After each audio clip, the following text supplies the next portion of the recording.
Hello everyone. Good evening सभी को। बहुत बहुत स्वागत है आप सभी का आज के इस लाइव सेशन में। और इस क्लास में हम डिस्कस करेंगे यूनिट 10 ज्योग्राफी ऑफ इंडिया का एक बहुत इंपॉर्टेंट बहुत कॉन्सेप्चुअल टॉपिक जिसका नाम है क्लाइमेट। भारत की क्लाइमेट एक ऐसा टॉपिक है जो कि पूरी तरीके से संकल्पनात्मक है, यानी कि कॉन्सेप्चुअल है। आप इसमें रट नहीं सकते, आपको इसमें समझना पड़ेगा। और जब तक आप इस टॉपिक को समझोगे नहीं, आपको एग्जाम में बार बार प्रॉब्लम करता रहेगा। लेकिन इस वीडियो को देखने के बाद आपको इस टॉपिक में कोई भी समस्या नहीं होगी।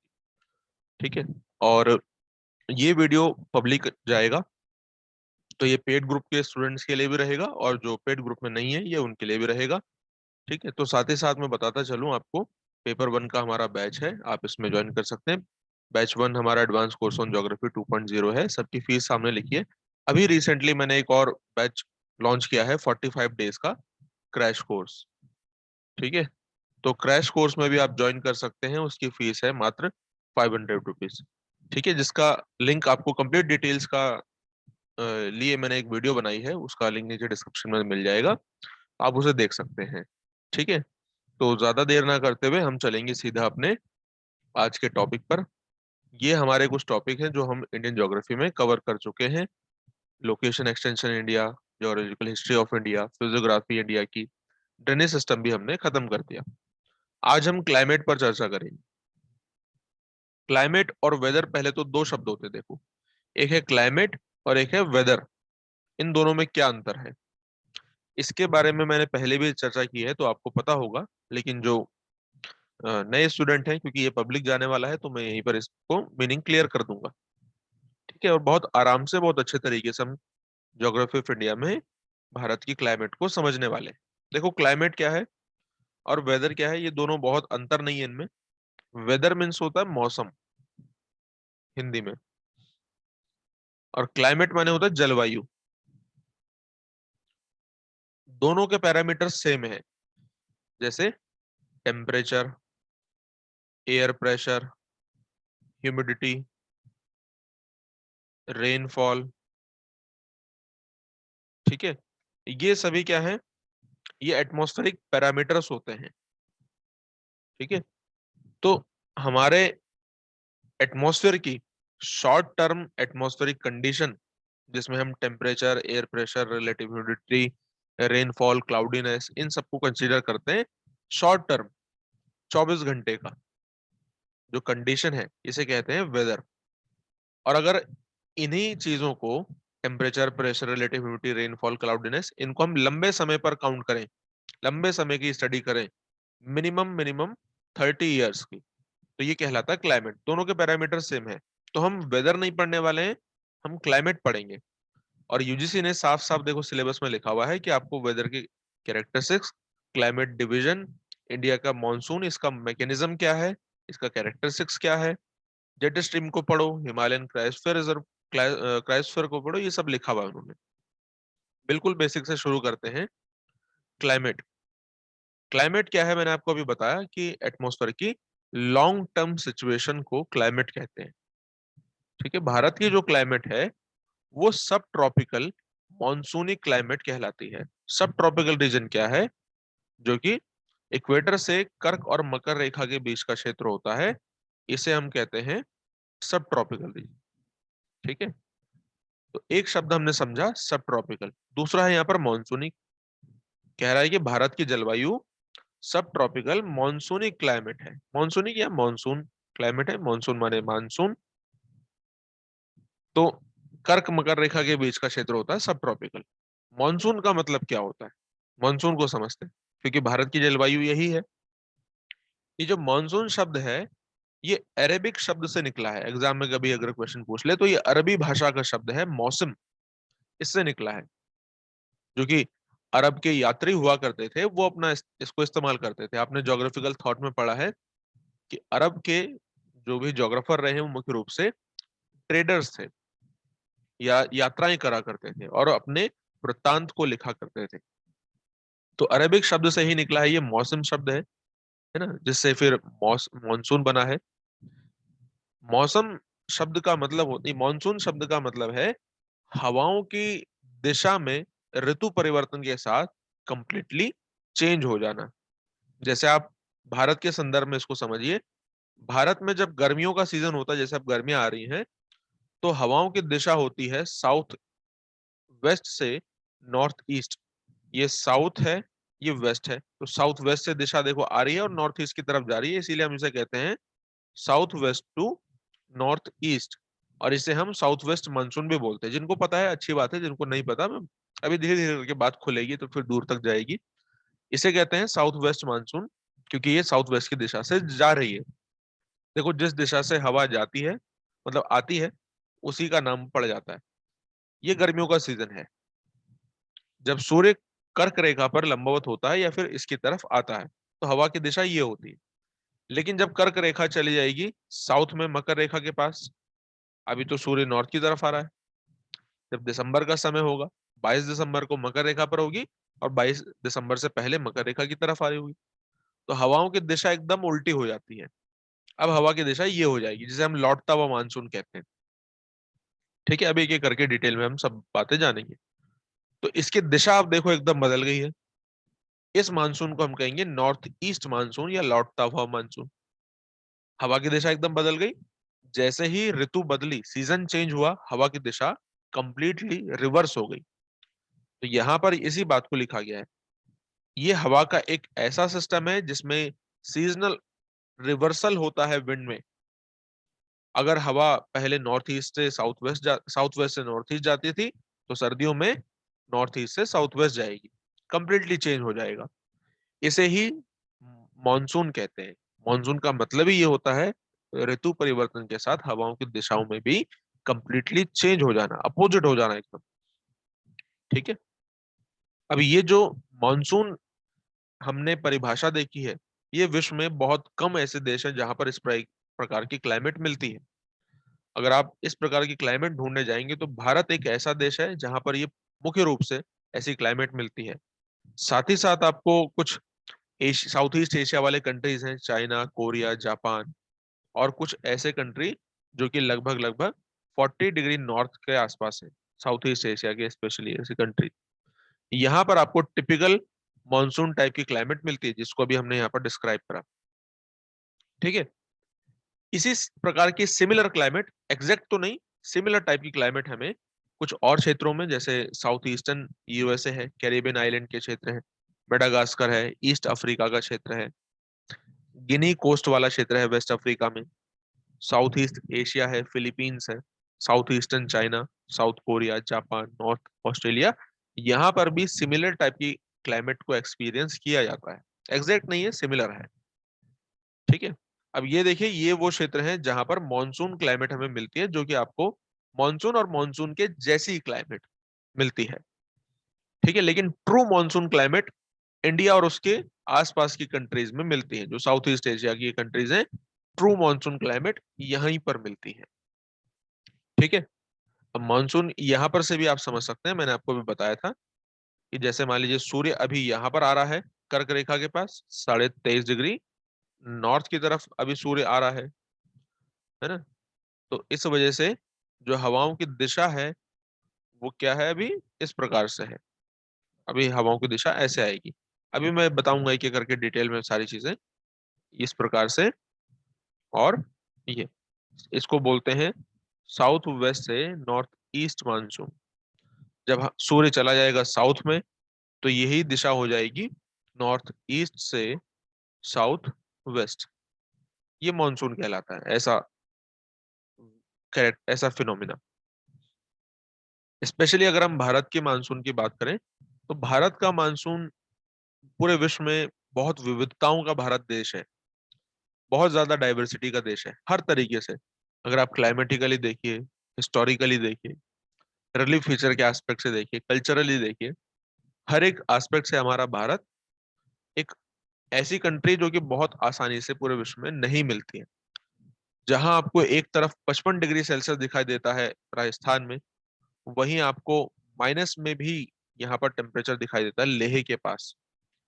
ठीक है, एक क्षेत्र ऐसा है चूरू राजस्थान में, जहां पर जून में 50 डिग्री से भी ज्यादा तापमान चला जाता है। तो वहीं तवांग क्षेत्र है अरुणाचल प्रदेश का, जहां पर same day 19 degree Celsius temperature रहता है। अगर हम रात में बात करें, लद्दाख में, द्रास लद्दाख का एक क्षेत्र है जहां पर भारत का सबसे कम तापमान पाया जाता है, -45 डिग्री सेल्सियस टेम्परेचर तक चला जाता है। At the same time Thiruvananthapuram, Chennai, या फिर आप कह सकते हैं यहाँ पर 20-22 डिग्री सेल्सियस टेम्परेचर रहता है रात में। इतना डिफरेंस मिलता है। ऐसा एक क्लाइमेट भारत का है, क्योंकि एरियल एक्सटेंट भारत का ज्यादा है, काफी 8 डिग्री से लेकर के और 37 डिग्री तक जाता है पूरा भारत।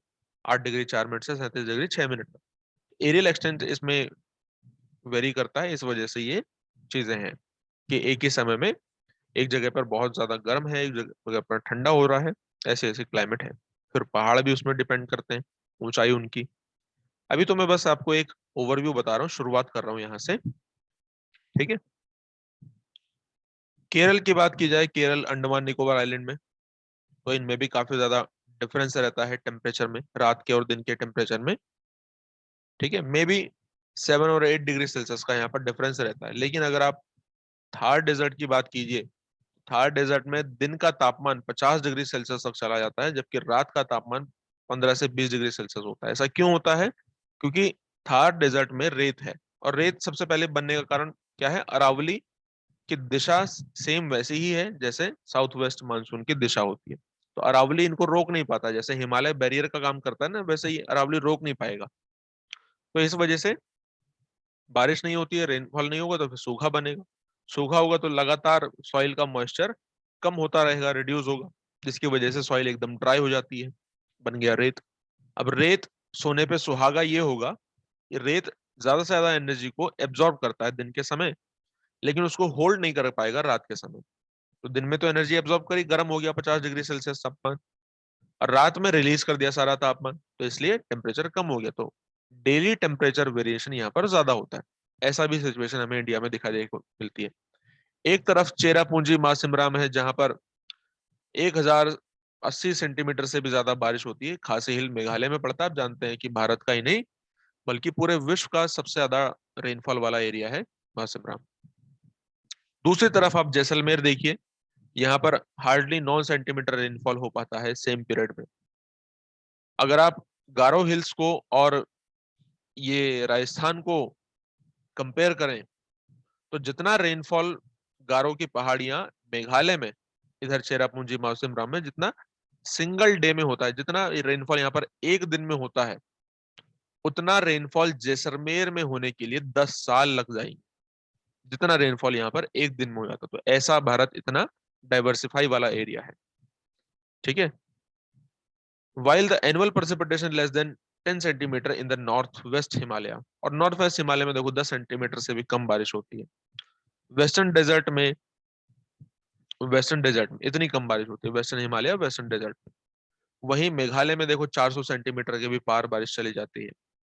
गंगा का डेल्टा, कोस्टल प्लेन, उड़ीसा, ये सारी चीजें हैं जहां पर अच्छी खासी बारिश होती है। ओके, हर 5th डे जुलाई अगस्त में बारिश हो जाती है। कोरोमंडल कोस्ट का एक क्षेत्र है जहां पर जाता हुआ मानसून भी बारिश करता है। ज्यादातर भारत का जो हिस्सा है वो जून से सितंबर के बीच में बारिश प्राप्त करता है, जो गर्मियों का सीजन होता है। लेकिन तमिलनाडु ऐसा क्षेत्र है, कोरोमंडल कोस्ट जिसे कहते हैं, जहां पर विंटर सीजन में बारिश होती है। ऐसा भी भारत में होता है। अभी आप सोच रहे होंगे कि सिर्फ मैं यही बताऊंगा, ये नहीं, अभी डिटेल में चर्चा करेंगे। लेकिन मैं आपको ये समझाना चाह रहा हूँ, देखो भारत में एक जैसी, अगर आप एक फिनोमिना समझोगे, सोचोगे इसको हर एक चीज पर अप्लाई कर दें, हर एक एरिया पे इंडिया के, ऐसा नहीं होगा। हर जगह अलग अलग है। उसके लिए, समझने के लिए आपको पहले पता होना चाहिए थोड़ा सा कितनी वैरायटी है इंडिया में। उसके बाद तो फिर समझ ही जाएंगे। नॉर्दर्न पार्ट जो है इंडिया का, वो सब ट्रॉपिकल क्लाइमेट को एक्सपीरियंस करता है, टेम्परेट जोन को एक्सपीरियंस करता है। वहीं साउथ में देखिए आप, तो ये ट्रॉपिकल रीजन में पड़ता है। तो हर एक टाइप की क्लाइमेट इंडिया में मिलती है। बहुत ज्यादा बारिश से बहुत कम बारिश तक इंडिया में मिलती है, सूखा भी पड़ता है, इस तरीके का है। अब आप इंडिया के मॉनसून और उसके मैकेनिज्म को समझें, इससे पहले मैं आपको कुछ कॉन्सेप्ट क्लियर कर देना चाहता हूँ। ये कॉन्सेप्ट है कुछ स्कॉलर के द्वारा दिए गए हैं अलग अलग, जिन्होंने बताया कि भारत का मानसून किस वजह से होता है, इससे रिलेटेड थ्योरीज हैं। जैसे आपने कई सारे मॉडल पढ़े होंगे ना, अलग अलग कोरल रीफ से रिलेटेड मॉडल दिए हैं स्कॉलर्स ने, लैंडफॉर्म डेवलपमेंट के रिलेटेड मॉडल है डेविस पिंकिंग का, वैसे ही भारत के मानसून के संबंध में भी कई सारे मॉडल्स हैं, जिनमें पहला मॉडल है thermal concept of Halley. Edmund Halley हैं, इन्होंने कहा कि भारत का मानसून थर्मल, तापीय कारणों की वजह से होता है। ये एक एस्ट्रोनॉमर थे, हेली, एडमंड हेली, जिन्होंने 1686 में एक हाइपोथेसिस अपनी बनाई। इन्होंने बताया कि भारत में मानसून आने का जो प्राथमिक कारण है वो डिफरेंशियल हीटिंग इफेक्ट है लैंड एंड सी का। ये क्या होता है? देखो, ये इक्वेटर है और ये आपका कर्क रेखा है, इसके साउथ में देखेंगे तो ये मकर रेखा है, कुछ इसी प्रकार से है, बिल्कुल इक्वेटर, और ये कर्क रेखा यानी कि ट्रॉपिक ऑफ कैंसर, इक्वेटर और कैप्रिकॉर्न। एक समय में सूर्य यहां पर होता है, जिसे हम कहते हैं 22 दिसंबर का समय, मकर संक्रांति। एक समय में सूर्य नॉर्थ में होता है, जिसे हम कर्क संक्रांति कहते हैं, और ये 21 जून का समय होता है। अभी जून आ रहा है नजदीक, इसीलिए गर्मी आ रही है नॉर्थ में, है ना। अब देखो, जब सूर्य नॉर्थ में होगा, जाहिर सी बात है इधर ज्यादा गर्मी पड़ेगी। और लैंड एंड वाटर में ज्यादा गर्म कौन होता है जल्दी? जाहिर सी बात है लैंड पार्ट जल्दी गर्म हो जाता है। कारण है ये स्टैटिक है, इसमें 10 सेंटीमीटर तक ही सूर्य की किरणें जा पाती हैं, है ना। और पानी डायनामिक है और इसमें 200 मीटर तक सूर्य की किरणें चली जाती हैं। तो ये इसके कारण है जो कि आपको ऑलरेडी बताए जा चुके हैं, ठीक है। अब जब ये लैंड पार्ट ज्यादा गर्म होगा, तिब्बत का प्लेट्यू है ऊपर देखो, कठोर चट्टानें हैं, जल्दी गर्म हो जाएंगी। तो गर्म होने के कारण से यहाँ पर अगर हाई टेम्परेचर होगा तो लो प्रेशर होगा। लो प्रेशर होता है तो हवाएं अपनी तरफ अट्रैक्ट करता है। हवा क्या करेगी? हवा को ये अट्रैक्ट करेगा लो प्रेशर, क्योंकि हाई प्रेशर से लो प्रेशर की तरफ हवाएं चलती हैं, है ना। अब लैंड पार्ट अगर गर्म है कंपेरेटिवली किसके, इस ओशनिक एरिया के, तो ओशनिक एरिया थोड़ा कम गर्म होगा, लैंड पार्ट ज्यादा गर्म होगा। इसीलिए हवाएं इस तरफ से, ये समुद्र की तरफ से और लैंड पार्ट की तरफ मूवमेंट करना चल शुरू कर देती हैं, चलना शुरू कर देती हैं। इसका जस्ट अपोजिट होता है सर्दियों में, सूर्य साउथ में रहता है, इसकी वजह से साउथ में ज्यादा गर्मी होगी। अब नॉर्दर्न पार्ट इसका ठंडा होगा, अर्थ का। यहाँ पे क्या होगा नॉर्दर्न पार्ट में, ये नॉर्थ में दिखाया जा रहा है कि अब लैंड पार्ट जल्दी गर्म होता है तो ठंडा भी जल्दी होता है, तो ये ज्यादा ठंडा हो जाएगा। किसके कंपैरिजन में? इस ओशनिक एरिया के कंपैरिजन में। तो यहाँ पर हो गया आपका हाई प्रेशर, अब क्योंकि लो टेम्परेचर तो हाई प्रेशर होगा, और यहाँ पर कंपेरेटिवली अब हाई टेम्परेचर है और लो प्रेशर है, ठीक है। इस वजह से हवाएं हाई प्रेशर से लो प्रेशर की तरफ चलने लगती हैं। तो एडमंड हेली ने इसी बात को बताया कि ये और कुछ नहीं, मानसून बस ये डिफरेंशियल हीटिंग का परिणाम है। डिफरेंशियल हीटिंग का मतलब है जब एक ही समय में दो अलग अलग चीजें हैं, एक तरफ लैंड मास है और एक तरफ वाटर बॉडी है, दोनों पर बराबर तापमान पड़ रहा है, एक ही समय में अलग अलग गति से दोनों गर्म और ठंडे हो रहे हैं। जहां गर्मियों की बात करें लैंड पार्ट जल्दी गर्म होता है, और सर्दियों की बात करें तो ये जल्दी ठंडा भी होता है, इसका जस्ट अपोजिट होगा वाटर बॉडी। और इसी डिफरेंशियल हीटिंग की वजह से हवाएं चलना शुरू कर देती हैं, और ये भारत का मानसून कहलाता है ना। भारत का मानसून और कुछ नहीं, बड़े पैमाने की लैंड ब्रीज और सी ब्रीज है, लार्ज स्केल की, इन्होंने ऐसा बताया, जो कि डिफरेंशियल हीटिंग एंड कूलिंग की वजह से होती हैं। इसी चीज को ये एक्सप्लेन कर रहे हैं यहाँ पर। अब आप देखो, ये लैंड पार्ट है, गर्मियों के सीजन, ये गर्मियों का सीजन है, साउथ वेस्ट मानसून। ये हाई टेम्परेचर और लो प्रेशर वाला अगर क्षेत्र हो गया, तो जाहिर सी बात है समुद्र की तरफ से हवा चलना शुरू करेगी। और ये क्या है, समुद्र से जब स्थल की तरफ हवा चलती है तो उसे सी ब्रीज बोलते हैं। तो ये बड़े पैमाने की मानसून है, मतलब बड़े पैमाने की हवाएं, तो इसीलिए इसको सी ब्रीज बोल देते हैं, है ना। अब सर्दियों में देखो, हवाएं यहाँ पर क्या होगा, लो टेम्परेचर तो हाई प्रेशर, हवा हाई प्रेशर से लो प्रेशर की तरफ चलना शुरू कर देगी। तो अब लैंड पार्ट से आ रही है तो इसीलिए से लैंड ब्रीज कह देंगे। तो एडमंड हेले यही कह रहे हैं कि मानसून और कुछ नहीं, बड़े पैमाने की लैंड और सी ब्रीज हैं, जो कि डिफरेंशियल हीटिंग एंड कूलिंग की वजह से होती है। ठीक है, यही चीज मैंने यहाँ पर पीछे नीचे बताई गई है। तो ये पहला कॉन्सेप्ट है एडमंड हेले का, थर्मल कॉन्सेप्ट। दूसरा यहाँ पर मॉडल है dynamic concept of phloem. Phloem का गयात्मक सिद्धांत इसको बोलते हैं, या गतिक सिद्धांत भी इसे कहते हैं, फ्लोन का। कब दिया है इन्होंने? 51 में। According to this concept, monsoon is the result of seasonal migration of planetary wind and pressure belt. ये लाइन आपके लिए बहुत इंपॉर्टेंट है। एग्जाम में अगर ये स्टेटमेंट दे दिया और कहा कि बताओ ये किसका कॉन्सेप्ट है, कंफ्यूज नहीं होना है। मानसून और कुछ नहीं, बस seasonal migration of planetary wind and pressure belt का ही परिणाम है। देखिए आपको यहाँ पर क्लाइमेटोलॉजी की नॉलेज होना जरूरी है। मानसून तब तक समझ में नहीं आएगा जब तक कि आपको क्लाइमेटोलॉजी पता ना हो। इसीलिए पहले क्लाइमेटोलॉजी पढ़ाई जाती है मेरे कोर्सेज में, उसके बाद हम ये पढ़ते हैं। देखो ये ITCZ है, आप जानते हो। ITCZ वो एरिया होता है जहां पर नॉर्थ की और साउथ की ट्रेड विंड मिलती। लेकिन ये क्या हमेशा इक्वेटर पर ही बना रहता है? आप जानते हो नहीं, ये साउथ में भी जाता है, south inter tropical convergence zone, मकर रेखा के पास, जब सूर्य मकर रेखा पर जाता है साउथ में। और ये ITZ नॉर्थ भी जाएगा जब सूर्य नॉर्थवर्ड चले जाए तो। ITZ और कुछ नहीं बल लो प्रेशर है ना। लो प्रेशर क्यों? क्योंकि सूर्य इस यहाँ पर वर्टिकल होता है। तो जब सूर्य नॉर्थ की तरफ जाएगा तो ITZ भी शिफ्ट होगा। ITZ के शिफ्ट होने का मतलब है एयर प्रेशर बेल्ट भी शिफ्ट होती हैं, और दूसरा जो ये ITZ है ये भी शिफ्ट होता है, प्लेनेटरी विंड भी शिफ्ट होगी, प्रेशर बेल्ट भी शिफ्ट होती हैं। ये कौन सी बेल्ट होती है? इसे बोलते हैं सब tropical high pressure belt. Shift हो गई ना नॉर्थ की तरफ। इसी वजह से जब ये बेल्ट नॉर्थ की तरफ शिफ्ट हो गई, ये आपका जो इक्वेटोरियल बेल्ट है ये भी थोड़ा सा नॉर्थ की तरफ शिफ्ट हो गई। जब सूर्य नॉर्थ जाएगा तो सभी प्रेशर बेल्ट्स नॉर्थ की तरफ शिफ्ट होंगी। इसी वजह से जो साउथ की ट्रेड विंड्स होती हैं, ध्यान रखना, भारत का मानसून कौन सी हवाएं हैं?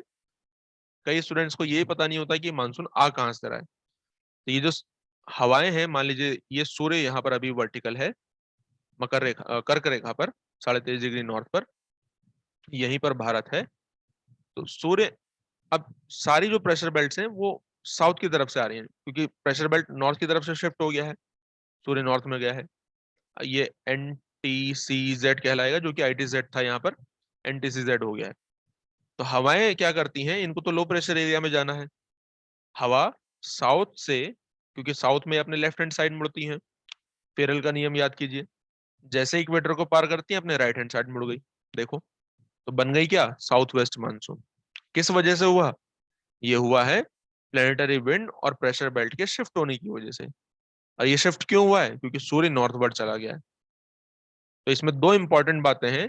भारत का मानसून आने की मुख्य वजह इन्होंने बताई है फ्लोन ने, डायनामिक होना। किस चीज का डायनामिक होना? प्रेशर विंड, प्लेनेटरी विंड का और प्रेशर बेल्ट का। तो इस वजह से भारत का मानसून आता है। अब जाएगा क्यों? इसका अपोजिट हो जाएगा। सूर्य साउथ में चला गया, सभी प्रेशर बेल्ट साउथ की तरफ शिफ्ट हो जाएंगी, जिस वजह से ये अब मानसून ऐसा दिखाई देगा, जाता हुआ मानसून। अब वो इक्वेटर को पार करेगा तो फिर ये साउथ में जाकर के अपने लेफ्ट हैंड साइड मुड़ जाएंगी हवाएं। ऐसा ही होता है, इस वजह से भारत का मानसून आता है, ये बताया फ्लोन ने। तीसरा इंपॉर्टेंट कॉन्सेप्ट है भारत का मानसून और तिब्बत का प्लेट्यू। क्या इनमें दो कोई संबंध है? बिल्कुल। तिब्बत का प्लेट्यू भारत के मानसून के लिए एक इंपॉर्टेंट रोल प्ले करता है। कैसे? देखिए, ये भारत है, नॉर्थ में तिब्बत, पामीर का पठार, तिब्बत की जो पठार है, ये पूरा एक प्लेट्यू है। और आप जानते हो कि ये कठोर चट्टानों से बना है, और जो लैंडमास होता है वो जल्दी गर्म होता है। इतना बड़ा लैंडमास जिस पर वेजिटेशन ना हो, जब बिल्कुल सर पे बैठा है सूर्य के, मतलब भारत के, तो सूर्य जैसे ही यहाँ पर होगा, 23.5 डिग्री नॉर्थ पर होगा सूर्य वर्टिकल, तो इस वजह से राजस्थान, साथ ही साथ तिब्बत का प्लेट्यू बहुत इंटेंस गर्म हो जाता है, बहुत तेजी से गर्म हो जाता है। हाईएस्ट टेम्परेचर इस वक्त यहाँ पर होता है, पूरे पृथ्वी पर हाईएस्ट टेम्परेचर में से एक एरिया ये होता है। हाईएस्ट टेम्परेचर होगा तो फिर लोएस्ट प्रेशर एरिया भी होगा। जब लो प्रेशर एरिया है तो बहुत तेजी से हवाएं इस लो प्रेशर की तरफ झपटती हैं। ये हवाएं कहाँ से आ रही हैं? अगेन जो आपको भी बताया था, ये साउथ की ट्रेड विंड है जो कि इक्वेटर को पार करके अपने राइट हैंड साइड मुड़ गई हैं। साउथ में तो वो लेफ्ट हैंड साइड मुड़ती है, इक्वेटर को पार किया, फेरर का नियम, और नॉर्थ राइट हैंड साइड ये मुड़ गई। ठीक है। और तिब्बत के प्लेट्यू पर, राजस्थान पर ये आना चाह रही है। मुख्य रूप से तिब्बत को इस कॉन्सेप्ट में जगह दी गई है, लेकिन राजस्थान का जो डेजर्ट है वो भी इसमें इंपॉर्टेंट रोल प्ले करता है, लेकिन हम तो कॉन्सेप्ट की बात कर रहे हैं, है ना। तो तिब्बत का प्लेट्यू गर्म हो जाना, यहाँ पर लो प्रेशर बन जाना, ये भारत के मानसून और ये हवाओं को अट्रैक्ट करता है गर्मियों के समय में। ये तिब्बत के प्लेट्यू का कॉन्सेप्ट है। अब मानसून को अट्रैक्ट करेगा हवाओं को, जाहिर सी बात है अरब सागर के ऊपर आते हुए ये हवाएं अपने साथ नमी लाएंगी, अब बारिश करेंगी। फिर उसमें आगे और भी चीजें हैं कि आते हुए टकराती हैं यहाँ पर, दो शाखाओं में बढ़ जाती है, अरब सागर की शाखा, बंगाल की खाड़ी की शाखा। उन चीजों को अभी देखा जाएगा, अभी तो बस कॉन्सेप्ट समझ लेते हैं।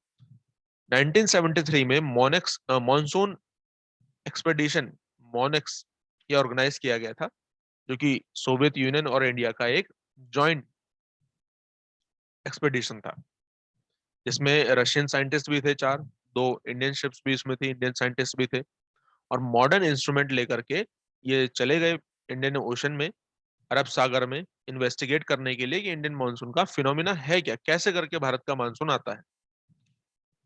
तो इन्होंने 1973 में मई से लेकर जुलाई तक पूरा स्टडी किया मानसून को, और इस नतीजे पे पहुंचे कि तिब्बत का पठार एक इंपॉर्टेंट और एक क्रूशियल रोल प्ले करता है भारत के मॉनसून को इंटेंसिफाई करने में, इसकी तीव्रता को बढ़ाने में।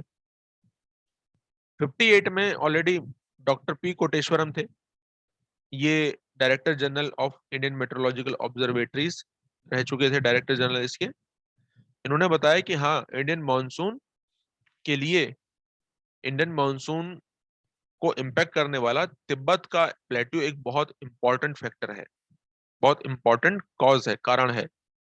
इसी की वजह से भारत में हवाएं आती हैं, इस लो प्रेशर की तरफ अट्रैक्ट होती है साउथ वेस्ट हवाएं, साउथ की ट्रेड विंड है जो कि, और भारत में मानसून लेकर के आती है।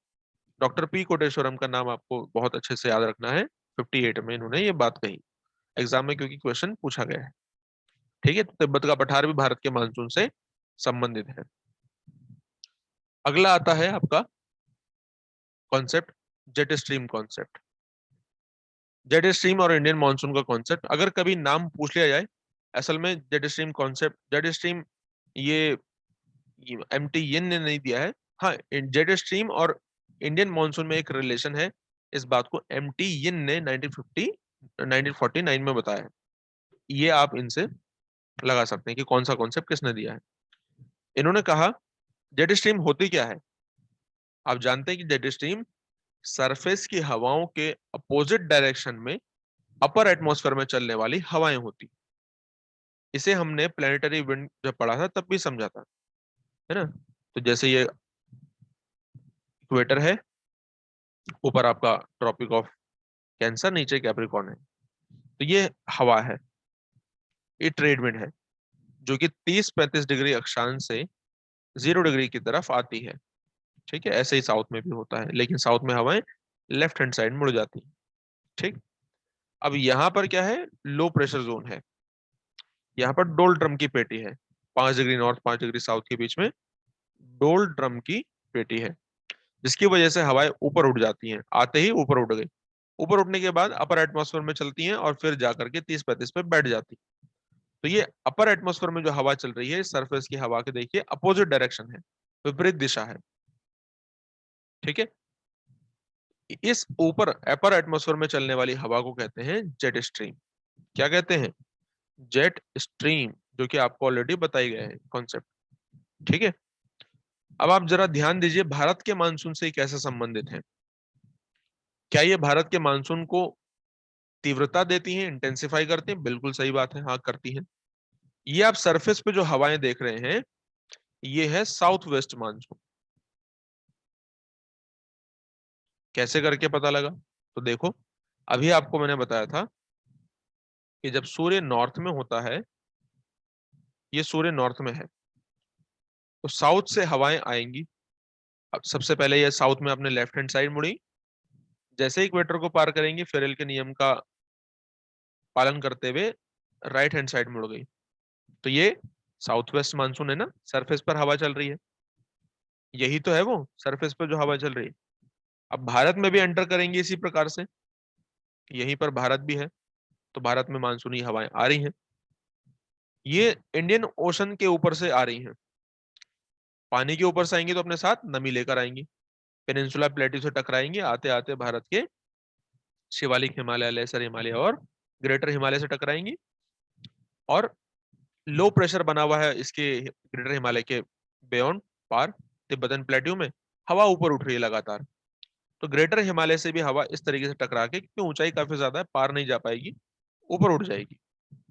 ठीक है, तो तिब्बत के प्लेट्यू की हवा भी ऊपर उठ रही है, ग्रेटर हिमालय की हवा ऊपर उठ रही है, तो दोनों ही हवा ऊपर उठ गई, और ये कहां तक जाएंगे, अंतरिक्ष में जाएंगे नहीं, ट्रोपोपॉज तक जाएंगे, क्षोभ सीमा तक जाएंगे, जो कि ट्रोपोस्फेयर की अपर लिमिट होती है, और स्ट्रेटोस्फेयर और ट्रोपोस्फेयर के बीच का ट्रांजिशन एरिया होता है। इसकी वजह से ये हवाएं चली गई अपने सरफेस के अपोजिट डायरेक्शन में। अगर इनकी दिशा, सरफेस की दिशा साउथ वेस्ट से नॉर्थ ईस्ट होती है, तो जेट स्ट्रीम की दिशा नॉर्थ ईस्ट से साउथ वेस्ट होती है। कैसे? नॉर्थ ईस्ट से साउथ वेस्ट होती है। या फिर आप इसे simply tropical easterly jet stream भी बोल सकते हैं। ईस्टर्ली मतलब ईस्ट की तरफ से आ रही है। आप कहोगे कैसे? देखो, ये भारत की सरफेस पर आने वाली हवा है, जो मानसून की हवा आ रही है। सामने हिमालय है, टकराई, ऊपर उड़ गई, ऊपर उड़ गई, तिब्बत का प्लेट्यू भी गर्म हो रहा है, ऊपर उड़ गई हवा। अब यही हवा इसी डायरेक्शन में वापस जाएंगी।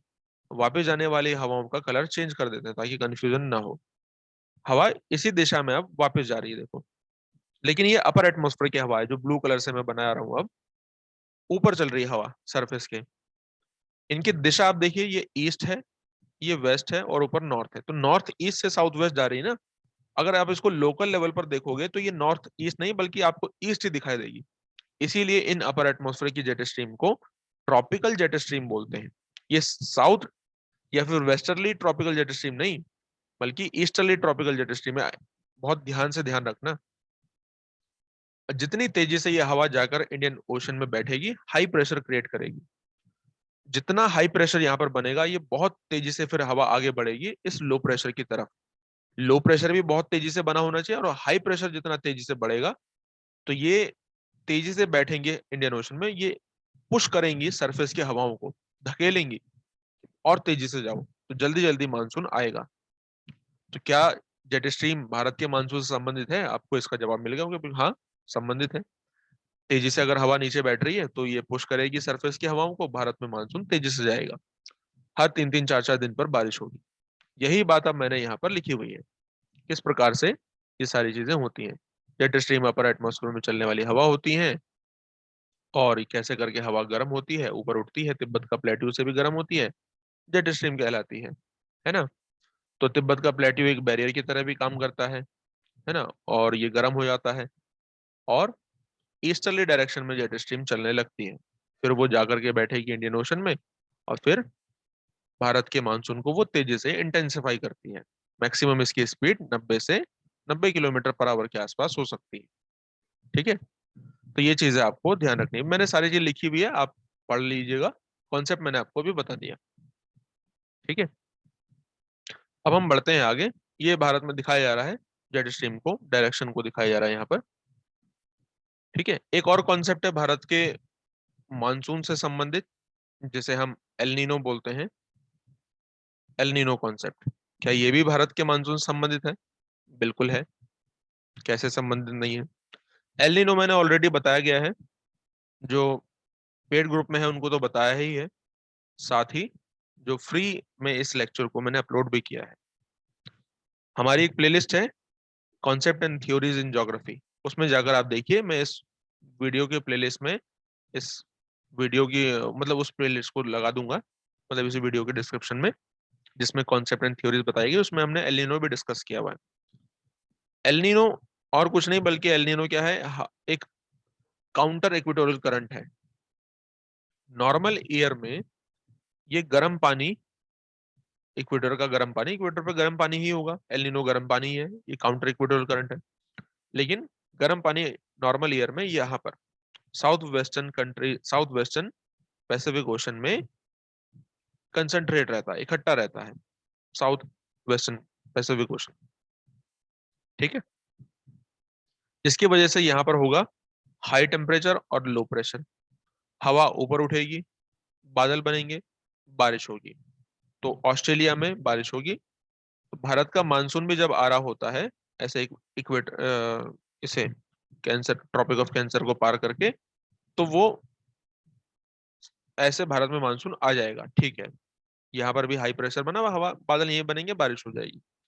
लेकिन जब अपोजिट कंडीशन होती है, ये एल नीनो हर 4-5 सालों में आता रहता है, काउंटर इक्वेटोरियल करंट है, गर्म करंट है, इक्वेटर पे चल रही है। तो इस एरिया में पानी, गर्म पानी इकट्ठा हो जाएगा, और ये गर्म पानी जो कि एल नीनो का है, पेरू की ठंडी करंट को पीछे धकेल देता है। लगभग 36 डिग्री साउथ लैटिट्यूड तक ये एल नीनो का प्रभाव चला जाता है, पेरू के पश्चिमी तट पर, पेरू पर। अब यहाँ पर गर्म पानी है, सरफेस की हवा भी गर्म हो गई, लोअर सरफेस की, तो हाई टेम्परेचर हो गया, जिसकी वजह से लो प्रेशर हो गया। High temperature, low pressure. ठीक है, हाई टेम्परेचर हो गया और लो प्रेशर। हवा अब यहां से ऊपर उठेगी, बादल बनेंगे, बारिश होगी। यहां पर अगर हाई टेम्परेचर लो प्रेशर है तो अपोजिट कंडीशन होगी यहाँ, इस तरफ लो टेम्परेचर और हाई प्रेशर होगा। और आप जानते हो कि हाई प्रेशर से लो प्रेशर की तरफ हवा चलती है। तो अब जो मानसून ऐसे आना चाहिए था भारत में, तिब्बत ये राजस्थान और तिब्बत का पठार जो अट्रैक्ट करता था हवाओं को, उससे ज्यादा अट्रैक्ट करता है ये वाला लो प्रेशर। तो भारत में जो मानसून आना चाहिए था वो चला जाता है इस तरफ। तो भारत में उस साल फिर सूखा पड़ता है। तो इसीलिए कहते हैं कि एल नीनो भी भारत के मानसून को प्रभावित करती है। हर 3 से 7 साल के बीच में ये मानसून का मतलब एल नीनो ईयर देखने को मिलता है। एल नीनो मैंने और डिटेल में समझाया है अपने उस लेक्चर में, आप उसे जरूर देखें। इसीलिए मैंने कहा कि भारत का मानसून समझना वैसे बहुत आसान है, अगर आपने क्लाइमेटोलॉजी ठीक से पढ़ी है, आपने कुछ कॉन्सेप्ट ओशनोग्राफी के भी ठीक से पढ़े हैं, भारत की फिजियोग्राफी ठीक से पढ़ी है, आपको आसानी से 10-15 मिनट में समझ में आ जाएगा। लेकिन अगर आपने क्लाइमेटोलॉजी नहीं पढ़ी, ओशनोग्राफी नहीं पढ़ी है, भारत की फिजियोग्राफी नहीं पढ़ी, तो ये आपको समझ में नहीं आएगा। ये आप लिख के ले लो। इसलिए फिजियोग्राफी ठीक से पढ़ो इंडिया की, ताकि समझ में आए। ठीक, आगे बढ़ते हैं। तो हर 3 से 7 साल में ये आता ही रहता है, ये ओशनिक और एटमॉस्फेरिक फिनोमिना, क्योंकि इसमें ओशन की करंट और एटमॉस्फेयर में उठने वाली हवाएं, बादल बनना, ये जुड़ा रहता है। ये एनसीईआरटी से लिया गया डाटा है, ये वाला एनसीईआरटी में 11th की एनसीईआरटी में सोचो ये दिया गया है, जो हम इधर उधर भटकते हैं। एनसीईआरटी बहुत इंपॉर्टेंट होती है। वार्म ओशन करंट होती है ये पेरू के ईस्टर्न साइड में, पैसिफिक ईस्टर्न साइड में ये जाकर इकट्ठा हो जाती हैं। और वही चीज जो मैंने अभी पीछे आपको बताई, जिसकी वजह से पेरू के तट के आसपास टेम्परेचर बढ़ जाता है, हाई टेम्परेचर लो प्रेशर रहेगा, हवाएं अट्रैक्ट होंगी किस तरफ, पेरू के तट पर, और मानसून वीक पड़ जाएगा। एलिनो का मतलब होता है क्रस्ट चाइल्ड। ओके, लगभग लगभग दिसंबर में फिनोमिना होते रहता है, समर सीजन में भी ये फिनोमिना होता है। एक फिनोमिना 1991 में देखने को मिला था, एक इवेंट, साउथ वेस्ट मानसून काफी डिले हो गया था, लगभग 5 to 12 डेज। ये चीज आपको ध्यान रखनी। एक कॉन्सेप्ट होता है यहीं पर सदर्न ऑक्सीलेशन। सदर्न ऑक्सीलेशन क्या है? सदर्न ऑक्सीलेशन का मतलब होता है दक्षिणी दोलन। लिटरल मीनिंग देखेंगे दक्षिणी दोलन होता है। देखो, ये एल नीनो गर्म पानी साउथ की तरफ शिफ्ट हो रहा है, तो इसकी वजह से जो प्रेशर है, प्रेशर बेल्ट है, ये वाला प्रेशर ये साउथ की तरफ शिफ्ट हो जाएगा। हवाओं का और प्रेशर बेल्ट का साउथ की तरफ शिफ्ट होना सदर्न ऑक्सीलेशन कहलाता है। ओके, क्या कहते हैं? Shifting of atmospheric circulation over Pacific ocean, southern Pacific ocean is called southern oscillation, दक्षिणी दोलन कहलाता है ना। ये एल नीनो ईयर होने की कंडीशन में होता है, नॉर्मल सिचुएशन में नहीं होगा southern oscillation, El Nino year में होता है। ठीक है, जिसकी वजह से जो प्रेशर बेल्ट हैं वो इक्वेटर से साउथ की तरफ शिफ्ट हो जाती हैं। मैंने अभी कहा था ना कि एल नीनो लगभग साउथ में 36 डिग्री सेल्सियस तक, 36 डिग्री तक चली जाती हैं साउथ हेमिस्फेयर में। और लो प्रेशर बन जाता है ऑस्ट्रेलिया, न्यू गिनी, इंडोनेशिया, इस तरफ। भारत में मानसून कम रहेगा, उस साल सूखा पड़ेगा, ऑस्ट्रेलिया में भी बारिश नहीं होती है, इस तरफ बारिश होगी। जो ये दक्षिण अमेरिका का पश्चिमी क्षेत्र है, पेरू चिली के तट पर बारिश होगी, उस तरफ सूखा पड़ेगा, साउथ वेस्ट मानसून की भारत में सूखा रहेगा। ये सदर्न ऑक्सीलेशन है। ठीक है, ये चीज आपको ध्यान रखनी है। बाकी डिटेल में अगर समझना चाहते हैं एल नीनो को, तो डिटेल में मैंने ऑलरेडी बताया गया है हमारे प्लेलिस्ट में, तो उसमें आप देख सकते हैं। ठीक है, अब हम यहां से शुरू करेंगे season of north east monsoon. मतलब भारत का मानसून शुरू करने जा रहे हैं अब हम। अभी तक तो मैंने आपको कॉन्सेप्ट बताए, कौन कौन से कॉन्सेप्ट हैं, वो सारी चीजें बताई हैं, मानसून होता क्या है वो बताया। अब भारत के मानसून को स्पेसिफिक रूप से पढ़ेंगे। ठीक है, जैसा मैंने कहा कि भारत में एक जैसी, मतलब एक जैसा फिनोमेना नहीं मिलेगा, अलग अलग तरीके के फिनोमेना मिलते हैं। मानसून का तो मतलब ही ये होता है हवाओं की दिशा में कंप्लीटली रिवर्सल हो जाना। भारत में जब मानसून आता है, जैसे गर्मियों में मानसून अभी आ रहा है, तो इसे आता हुआ मानसून या फिर ऑनसेट ऑफ मानसून कहते हैं। और इस गर्मियों के मानसून को हम साउथ वेस्ट मानसून भी कहते हैं। ये season of south west monsoon का कहलाता है। वहीं जब मानसून रिट्रीट हो रहा होता है, तो इसे हम कहते हैं कि ये लौटता हुआ मानसून है या रिट्रीटिंग मानसून है, जाता हुआ मानसून। इसे नॉर्थ ईस्ट मानसून कहते हैं। ये सर्दियों के समय पर होता है, जब साउथ में गर्मी होती है और नॉर्थ में ठंडी पड़ती है, तो हवाएं वापस लौट रही होती हैं। ठीक है, तो इसी को अब हमें डिटेल में एक एक करके देखना है। सर्दियों के समय पर भी विंटर सीजन होता है, हॉट वेदर सीजन होगा, रेनी सीजन है, फिर ये रिट्रेटिंग मानसून का सीजन है। एक एक करके अब हम इन सभी को देखेंगे। ठीक है, यहां तक सभी को समझ में आ गया? किसी को कोई समस्या है तो आप बता सकते हैं। किसी को कोई भी समस्या होगी तो आप कमेंट बॉक्स में लिख सकते हैं, मुझसे पर्सनली भी पूछ सकते हैं। ठीक है, चलिए तो शुरू करते हैं अब यहाँ से भारत का मानसून। ओके, तो अब हम बढ़ते हैं आगे। इंडियन मानसून को शुरू करने से पहले आपको एक ओवरव्यू मैं इंडियन मानसून का दे देता हूँ कि भारत के मानसून में किस प्रकार से मानसून आता है, कैसे ये दो शाखाओं में बढ़ जाता है, जो आप आमतौर पर सुनते हैं, जिसे कहते हैं हम अरब सागर की शाखा और बंगाल की खाड़ी की शाखा। और यहाँ से बनने वाले हर एक क्वेश्चन को आप कैसे करके सॉल्व कर पाएंगे इस कॉन्सेप्ट के आधार पर। सबसे पहले देखिए, आप सूर्य की स्थिति को समझिए, क्लाइमेटोलॉजी के कॉन्सेप्ट याद कीजिए। भारत में जब मानसून आता है, उसकी शुरुआत हो जाती है जब सूर्य नॉर्थ की तरफ शिफ्ट होना शुरू कर देता है। जैसे 21 मार्च और 23 सितंबर को सूर्य भूमध्य रेखा पर वर्टिकल होता है। मार्च के बाद अप्रैल, मई, जून आएगा, और 21 जून को सूर्य होगा नॉर्थवर्ड, एकदम वर्टिकल होगा आपका कर्क रेखा पर, ट्रॉपिक ऑफ कैंसर पर। सारी प्रेशर बेल्ट नॉर्थ की तरफ शिफ्ट होंगी, तो साउथ में जो ट्रेड विंड है वो अपने लेफ्ट हैंड साइड की तरफ मुड़ेंगी। अब इन ट्रेड विंड्स को, जो कि साउथ की हैं, उन्हें आईटीजेड पर जाना था। आईटीजेड यहाँ पर है नहीं, वो एनटीसीजेड बन चुका है, नॉर्थ ट्रॉपिकल कन्वर्जन जोन, अंतरा उष्णकटिबंधीय जोन अब उत्तरी अंतरा उष्णकटिबंधीय जोन बन चुका है। तो ये जो प्रेशर बेल्ट है ये नॉर्थवर्ड शिफ्ट हो गई। अब यही जो डायरेक्शन है, अब इनका डायरेक्शन देखिए, इन्हीं ट्रेड विंड का, वो साउथ वेस्ट से नॉर्थ ईस्ट हो चुका है। ठीक है, इन्हें हम कहते हैं भारत की गर्मियों का मानसून, या फिर इन्हें ऑनसेट ऑफ मानसून कहते हैं, साउथ वेस्ट मानसून। दूसरी कंडीशन आप अपने दिमाग में बैठाकर रखिए, सूर्य चला गया है मान लीजिए अब साउथ में, और ये है अब दिसंबर का समय। और कौन सा दिसंबर का समय? 22 दिसंबर का समय है। इस कंडीशन में अब सूर्य साउथ में है, तो सारी प्रेशर बेल्ट साउथ की तरफ शिफ्ट होंगी, नॉर्थ में ठंडा पड़ेगा, तिब्बत का पठार ठंडा होगा, तो हाई प्रेशर बनेगा, लो टेम्परेचर और हाई प्रेशर बनेगा। सभी हवाएं इस तरीके से वापस जाएंगी। अब ये रिट्रीटिंग मानसून है, लौटता हुआ मानसून है, ठंडियों का मानसून है। ठीक है, और ये ट्रेड विंड जो है नॉर्थ की, जो कि भारत में नॉर्थ ईस्ट मानसून कहलाती हैं। नॉर्थ ईस्ट से इनका डायरेक्शन साउथ वेस्ट होता है। ये इनका डायरेक्शन नॉर्थ ईस्ट से वापस जा रही है। लौटता हुआ मानसून या रोटेटिंग मानसून कहलाता है, और साउथ में जाते ही ये लेफ्ट हैंड साइड को मुड़ जाती हैं।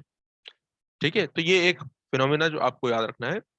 अब आप हम इसे समझेंगे, फिर उसके बाद लौटते हुए मानसून को समझेंगे। जैसे दो हेडिंग में लिखा हुआ है, season of north east monsoon मतलब लौटता हुआ मानसून, और season of south west monsoon यानी कि भारत में आगमन कैसे होता है। तो पहले हम आगमन को समझेंगे, फिर बाद में मानसून को वापस भेजेंगे।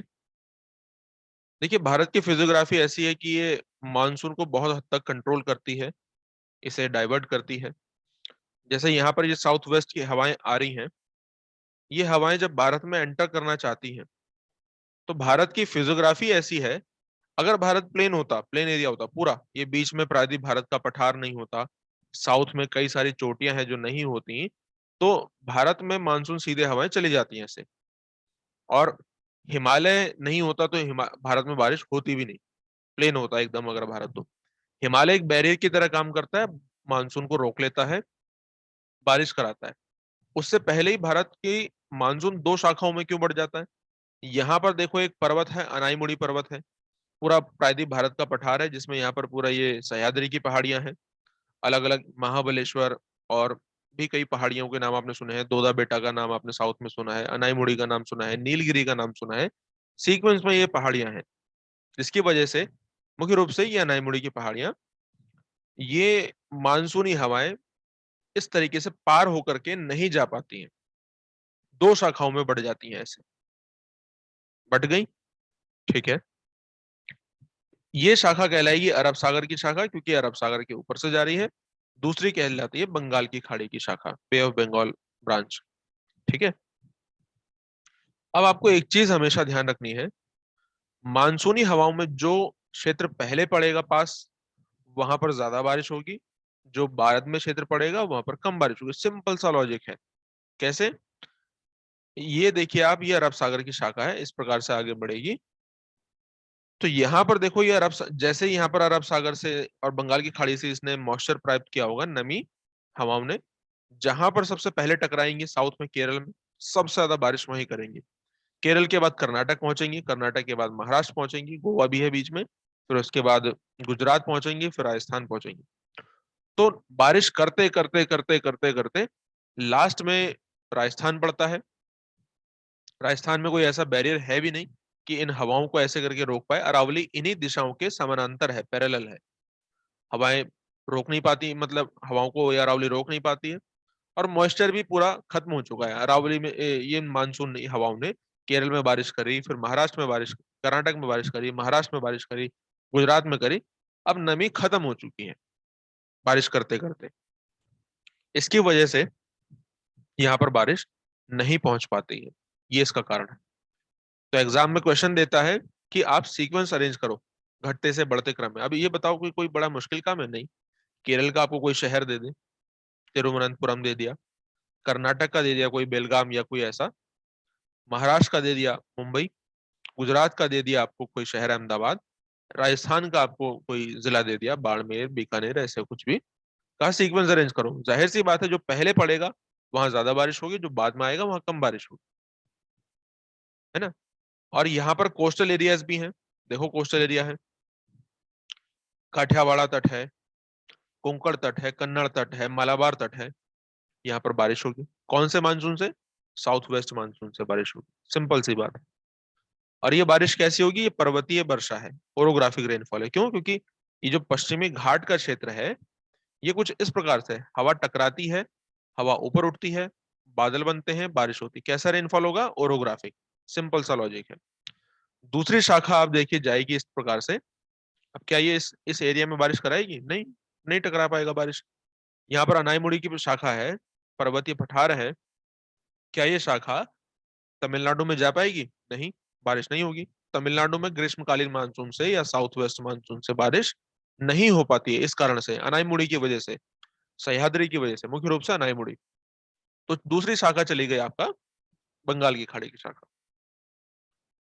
सबसे पहले ये अंडमान निकोबार में बारिश कराएंगी, आगे पहुंचेंगी।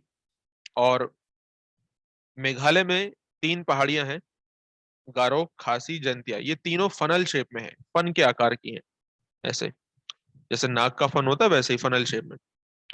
पूरे साउथ वेस्ट मानसून को जितना भी ये नमी लेकर के आ रही है बंगाल की खाड़ी से रोक लेती है और खूब झमाझम यहाँ पे बारिश कराती है। इस वजह से, क्योंकि मानसून को बैरियर की तरह इन्होंने रोक लिया है, जो कि अरावली नहीं कर पाया। इन्होंने बहुत अच्छे से इस काम को किया। तो सारा बारिश का पानी यहाँ पर, मतलब जो भी नमी थी हवाओं में, वो यहीं पर बरस गई। बनता है मौसिमराम, विश्व का सब, भारत का ही नहीं पूरे विश्व का सबसे ज्यादा बारिश वाला क्षेत्र, जहां पर सबसे ज्यादा रेनफॉल होता है। थोड़ा आगे बढ़ती है हवाएं, जो नमी बसती है, ब्रह्मपुत्र की घाटी में जाती है। और आप जानते हो कि ब्रह्मपुत्र में थोड़ा सा नॉर्थ का क्षेत्र बना देता हूँ इसको इरेज करके, ताकि और क्लियर आपको समझ में आ जाए। तो ब्रह्मपुत्र की घाटी में पहुंच करके ये हवाएं चली जाती फिर वेस्ट की तरफ। ये वेस्टर्न साइड है ना, अभी आपको समझ में आ जाएगा। ठीक है।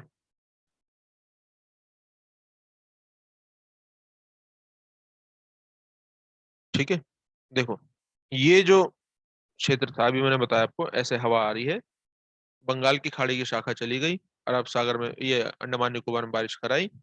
इधर मेघालय का पठार है, मेघालय के पठार में गारो, खासी और जयंतिया है। मासिमराम सबसे ज्यादा क्षेत्र यहीं पर बना, खासी हिल्स पर है। इसके बाद ये हवाएं चली गई इधर, कहाँ, पहले मैं हिमालय को बनाया था, ये हिमालय का क्षेत्र है। ठीक है, ये पूरा हिमालय है, कई सारी रेंज है, trans Himalaya, greater Himalaya, middle Himalaya और आउटर हिमालय। ठीक है, अब ये हवाएं साउथ वेस्ट मानसून यहाँ मेघालय में बारिश करा के ब्रह्मपुत्र की घाटी में चली जाती है। देखो, फेरर का नियम कहता है कि हवाओं को नॉर्थ हेमिस्फीयर में अपने राइट हैंड साइड मुड़ना है, ऐसे, ऐसे मुड़ना है। लेकिन ये ऐसे नहीं, अब देखो, इस प्रकार से नहीं, बल्कि फेरल के नियम का उल्लंघन करके वेस्ट की तरफ इनका मूवमेंट हो गया है। सोचो कि ये वेस्ट की तरफ मूवमेंट क्यों हुआ है। सिंपल सा इसका जवाब है, सामने बैरियर की तरह एक विशाल का एक पहाड़ आप सामने खड़ा है, पूरी पर्वतमाला, जिसे कहते हैं हिमालय। हिमालय कहते हैं। हिमालय नहीं होता तो हवाएं सीधे चली जाती, हिमालय है। इसने हवाओं को ईस्ट टू वेस्ट मोड़ दिया है। और ये वेस्ट की तरफ जा भी क्यों रही है, एक तो हिमालय है, और दूसरा अट्रैक्शन पॉइंट है राजस्थान, थार डेजर्ट, बहुत गर्म है, हाई टेम्परेचर, लो प्रेशर। तो लो प्रेशर की तरफ तो हवा जाना ही चाहती है, तो बीच में पड़ेगा पश्चिम बंगाल, बिहार, फिर उत्तर प्रदेश, उत्तराखंड, ये स्टेट पड़ेंगे। सोचो सबसे ज्यादा बारिश कहाँ होगी, सबसे ज्यादा बारिश तो यहीं पर होगी, सबसे पहले पड़ गया ये मेघालय। मेघालय का भी क्या इंपॉर्टेंट पॉइंट है आपको बताया। उसके बाद पश्चिम बंगाल में होगी, बिहार में बारिश होगी, फिर उसके बाद उत्तर प्रदेश में होगी, और फिर सबसे कम ये इन सब के बाद फिर उत्तराखंड में, और फिर उसके बाद पंजाब में सबसे लास्ट में पहुंचेंगी। तो अरब सागर की भी शाखा पहुंचते पहुंचते पंजाब वाले क्षेत्र में पहुंची, बंगाल की खाड़ी भी की शाखा भी यहीं पर पहुंची, पंजाब में दोनों मिल जाती है। एग्जाम में क्वेश्चन भी आया है। सिंपल सा लॉजिक है, आपको यहाँ पर कई सारे नाम दे देगा, पटना, आगरा, और पंजाब का कोई दे दिया आपको नाम, कहा कि बताओ सबसे ज्यादा सबसे कम तक अरेंज करो। सिंपल सा जवाब है, कैसे करके अरेंज करना है। अब यहाँ पर देखिए आप, जो भारत की मानसून की ये शाखाएं जा रही हैं, बंगाल की खाड़ी की शाखा है, क्योंकि ये तो नॉर्थ की तरफ जाना चाह रही है, इसे तो मजबूरन वेस्ट की तरफ जाना पड़ रहा है। वो अपनी इच्छा से नहीं जा रही है, मजबूरन उसे जाना पड़ रहा है। क्यों? क्योंकि हिमालय उसे जाने नहीं दे रहा है नॉर्थ में। इस वजह से मजबूरन इन हवाओं को नॉर्थ की तरफ जाना पड़ रहा है। तो इनका ज्यादा जो प्रेशर होगा वो साउथ की तरफ होगा, इस पठार की तरफ, या फिर वो नॉर्थ की तरफ होगा। जाहिर सी बात है, हिमालय से लगते हुए जो क्षेत्र है यहाँ पर ये ज्यादा रगड़ खा करके चलेंगे, और बारिश सदन हिमालय में, हिमालय का जो दक्षिणी छोर है, या जिसको फोटिल हिमालय भी कहते हैं, यहाँ पर ज्यादा बारिश करेंगे। ठीक है, ये होगा गर्मियों का मानसून। इसी क्रम में लौटता हुआ मानसून होगा। अब सूर्य देखिए यहाँ पर चला गया। मैं ये इसलिए आपको समझा रहा हूँ एक ही पेज में पहले, ताकि एक दिमाग में पिक्चर क्लियर हो जाए। मैं एक एक करके सभी चीजें भी बताऊंगा। बस इंडियन मॉनसून में बताना चाहता हूँ कि इतना ही है, लेकिन इसे समझने के लिए आपको बैकग्राउंड बहुत तगड़ा पता होना चाहिए, क्लाइमेटोलॉजी का, ओशनोग्राफी का, इंडिया की फिजियोग्राफी का। नहीं पता है तो फिर नहीं आएगा, उड़ जाएगा, जैसे हवाएं चली गई जाती है ना वैसे। अब सूर्य चला गया देखो साउथ में, हवा जिस दिशा से जैसे आई थी उसी डायरेक्शन में मतलब उनका जो अलाइनमेंट है वो वही रहेगा, बस दिशा बदल जाएगी, मानसूनी हवाओं की दिशा बदल जाएगी। बीच में ये पर्वत का पठार है, ये एज इट इज रहेगा। अब सूर्य साउथ हेमिस्फीयर में अगर चला गया है तो इसके कारणवश क्या होगा, यहां पर हो गया है साउथ में, साउथ हेमिस्फीयर है, हाँ, ये आपका कर्क रेखा है, ऐसे कर्क रेखा भारत के बीचों बीच होकर गुजरती है। साउथ हेमिस्फीयर में हाई टेम्परेचर और लो प्रेशर है। यहां पर अब उस सिचुएशन में राजस्थान का थार डेजर्ट, मैंने आपको बताया था, जो डेजर्ट होता है वो जल्दी गर्म होता है तो ठंडा भी होता है, तो इसलिए अब ये हाई प्रेशर हो गया है। इसका मतलब लो टेम्परेचर और हाई प्रेशर है। ऐसे ही तिब्बत का पठार भी है, ये लो टेम्परेचर और हाई प्रेशर का एरिया बन चुका है। हाई प्रेशर से हवा हमेशा लो प्रेशर की तरफ बढ़ती है, तो हवाएं तेजी से आगे बढ़ रही हैं। अब उसी तरीके से जैसे आई थी वैसे ही जाएगी।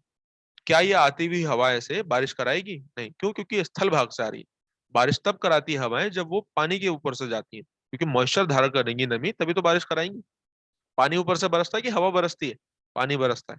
तो पानी कब बरसेगा? जब वो किसी ऐसे वेट एरिया से या नम भूमि से, नम एरिया से ऊपर जाएंगी, पानी के ऊपर से जाएंगी, तो नमी धारण करेंगे, बारिश कराएंगे।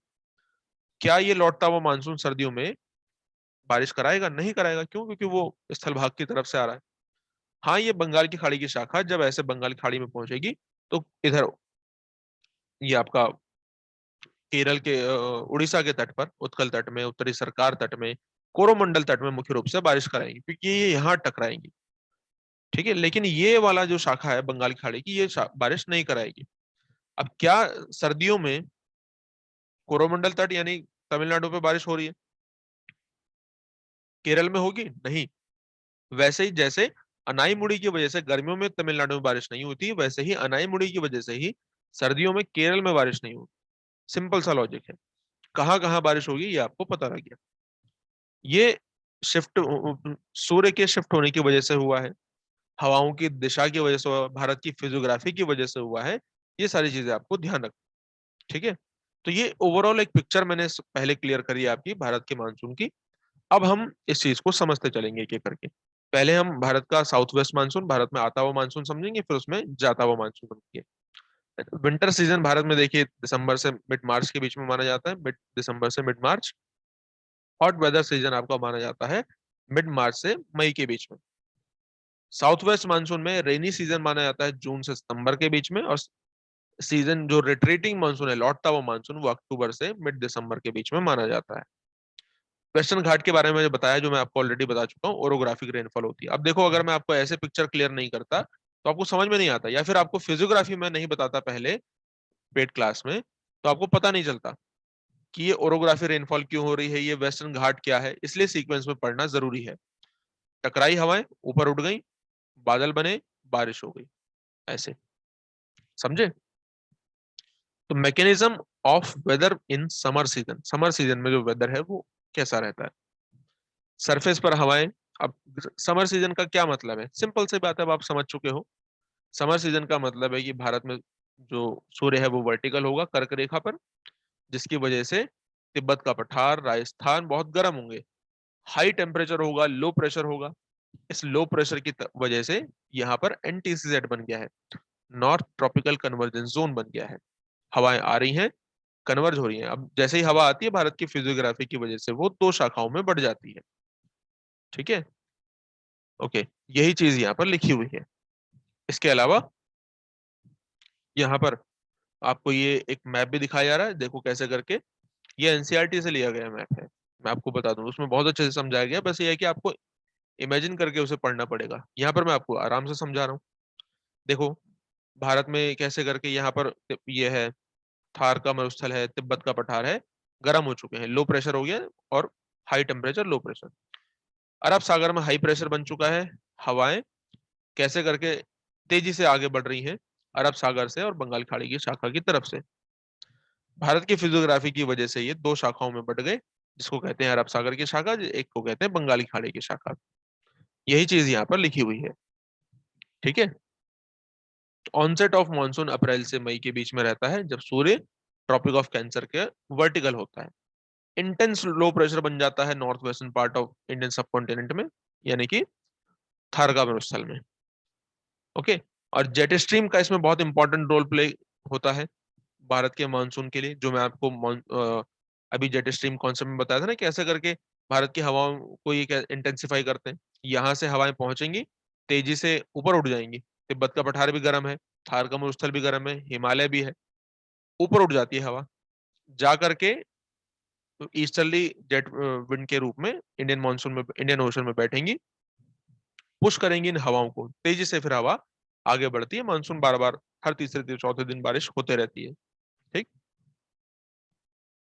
अब भारत में जो मानसून है इसकी तिथि होती है, डेट है। डेट आपसे एग्जाम में क्वेश्चन पूछ लेगा कि मेन लैंड पर भारत में मानसून कब एंटर करता है। केरल में, केरल में मानसून कब एंटर करेगा, लिखा हुआ है 1 जून को भारत में एंटर करता है। 1 जून या फर्स्ट वीक लिखा हो सकता है। ठीक। यहां पर एंटर करता है, लेकिन इससे पहले भी अंडमान निकोबार आइलैंड में बारिश हो जाती है। 25 मई के आसपास, जून से एक हफ्ता पहले, केरल से एक हफ्ता पहले यहाँ पर बारिश हो जाती है। इसके बाद आप देखिए बेंगलुरु के आसपास, केरल से ऊपर कर्नाटक में 5 जून के आसपास पहुंच जाएगा। आंध्र प्रदेश में जून के आसपास मानसून पहुंच जाता है। महाराष्ट्र में देखिए 10 जून तक पहुंच जाएगा, मुंबई में, है ना, भुवनेश्वर यानी उड़ीसा में भी इसी डेट को मानसून पहुंच जाता है। और साथ ही साथ ये आपका बिहार का क्षेत्र है, यहाँ पर भी 10 जून को मानसून पहुंच जाएगा ना। कोलकाता के आसपास का जो क्षेत्र है पश्चिम बंगाल का, यहाँ पर 5 जून को मानसून पहुंचेगा। और नॉर्थ ईस्टर्न के जितने भी क्षेत्र हैं यहाँ पर 1 जून को मानसून पहुंच जाता है। थोड़ा आप नॉर्थ की तरफ बढ़ेंगे, गुजरात में 15 जून को पहुंचेगा, अहमदाबाद इसमें लिखा हो सकता है ऑप्शन में। साथ ही साथ ये आपका नॉर्दर्न मध्य प्रदेश है और उत्तर प्रदेश है, 15 जून को मानसून पहुंच जाएगा। ठीक है। नॉर्दर्न गुजरात में देखिए कच्छ का जो क्षेत्र है, जुलाई में मानसून पहुंचता है। ऐसे ही पंजाब का क्षेत्र है ना, और राजस्थान का क्षेत्र है, 1 जुलाई को मानसून पहुंच जाता है। लेकिन ये ईस्टर्न राजस्थान है, जयपुर का भी इसमें क्षेत्र है। ओके। वेस्टर्न राजस्थान में, एक्सट्रीम वेस्टर्न राजस्थान में 15 जुलाई को मानसून पहुंचता है। और पहुंचा तो पहुंचा, क्या पहुंचा, पहुंचना ना पहुंचना बात बराबर है, मानसून में नमी होती ही नहीं है, सूखा रह जाता है। ठीक है। इस चीज को आप समझ रहे होंगे, सूखा क्यों रह जाता है वो मैंने अभी थोड़ी देर पहले आपको बताया था। सबसे ज्यादा बारिश यहाँ पर हिट करेगा तो मानसून सबसे ज्यादा बारिश होगी, 350 सेंटीमीटर से भी ज्यादा बारिश होती है। कर्नाटक में पहुंचा 300 सेंटीमीटर बारिश, महाराष्ट्र में पहुंचा 250 सेंटीमीटर बारिश, गुजरात में पहुंचा 200 सेंटीमीटर बारिश, नॉर्दर्न यहाँ पर पहुंचा तो 150 सेंटीमीटर बारिश, और यहाँ पर बचा ही नहीं, बारिश ही नहीं हो पाई। 50 सेंटीमीटर के आसपास यहाँ पर बारिश होती। उसी प्रकार से देखिए यहाँ से बंगाल की खाड़ी की शाखा गई, शिलोंग का पठार या मेघालय के पठार में 1200 सेंटीमीटर बारिश हो जाती है औसतन। आगे बढ़ते हैं तो इसी प्रकार से पश्चिम बंगाल, बिहार सबसे ज्यादा बारिश होगी, फिर उसके बाद उत्तर प्रदेश में बारिश होगी कम। उसके बाद फिर आप दिल्ली में आ जाएंगे, फिर उसके बाद लास्ट में पंजाब बचेगा और राजस्थान में। दोनों शाखाएं पंजाब में मिल जाती हैं, राजस्थान में पंजाब में बारिश कम होती है इस वजह से। ये लौटते हुए मानसून की तिथि है जिसे हम थोड़ी देर में देखेंगे। इन ऑनसेट ऑफ मानसून याद रखना है, ऐसे रिट्रेटिंग मानसून की भी डेट होती है। देखिए भारत में जब मानसून एंटर करता है तो मैंने आपको कहा था कुछ जगह ऐसी होती है जहां पर मानसून बहुत जल्दी एंटर कर जाता है, जैसे अंडमान निकोबार एरिया है। तो मानसून जब भारत में एंटर कर रहा है उसे अलग अलग जगह अलग अलग लोकल नाम से जाना जाता है, क्योंकि तूफान आते हैं ना, मानसून आता है आजकल, देखो तूफान आना शुरू हो गए। कल ही हमारे एरिया में तूफान आया था उत्तराखंड में। तो ये क्या है, इसके आप कह सकते हैं इंडिकेटर्स हैं, जिन्हें मैंगो शावर कहा जाता है। ये एंड ऑफ समर, या फिर इसे प्री मानसून शावर भी आप कह सकते हैं, मानसून से पहले की ये घटनाएं होती हैं। मोस्ट कॉमन फिनोमिना है केरल में, और कोस्टल एरिया है जो कर्नाटका का। ठीक है, यहाँ पर तूफान आना शुरू हो जाते हैं तो पता लग जाता है हाँ मानसून आने वाला है, मैंगो शावर कहलाते हैं। क्योंकि ये जो हवाएं हैं मैंगो की खेती के लिए अच्छा होता है। आप देखते हैं कि आम कब पकते हैं, जैसे जैसे मानसून आएगा आम पकेंगे। नॉर्थ में भी ऐसा ही होता है। ब्लोस्म शावर क्या होता है, कॉफी के फूलों के लिए केरल में काफी इंपॉर्टेंट होता है मानसून। तो इससे कॉफी के फूल काफी फलते फूलते हैं, तो ये ब्लॉसम शावर कहलाता है केरल में। नॉर्वेस्टर, नॉर्वेस्टर ये थंडर स्टॉर्म होते हैं, बिजली कड़कती है, बारिश होती है बंगाल में, असम में, है ना। तो इसे हम कहते हैं नॉर्वेस्टर। और इसे काल वैसाखी कहा जाता है, क्योंकि काल वैसाखी वैसाख के महीने में होता है, जिससे कि जूट, टी, राइस, इनकी कल्टीवेशन बहुत अच्छा हो जाता है। काल वैसाखी के नाम से भी इसे जाना जाता है। असम में इसे हम बारदोली के नाम से या चिराहा के नाम से जानते हैं। लू, ये बहुत हॉट एंड ड्राई हवाएं होती हैं, एकदम हॉट और ड्राई होती है, जो कि northern plain of Punjab, Bihar और दिल्ली, पटना, इन सब के क्षेत्रों में चलती हैं। एकदम शुष्क हवाएं, गर्म हवाएं लू कहलाती।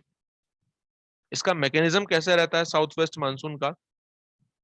अर्ली जून में आना शुरू हो जाता है, एकदम 1 जून में एंटर कर जाता है भारत में मानसून। 1 जून को फर्स्ट वीक में एग्जाम में क्वेश्चन आ सकता है। अट्रैक्ट करता है ट्रेड विंड को साउथ हेमिस्फेयर से, जो आती है कहाँ से? साउथ हेमिस्फेयर, जो आपको बताया था ना, इंडियन ओशन के ऊपर से होते हुए आ रही हैं हवाएं और भारत में एंटर करती हैं।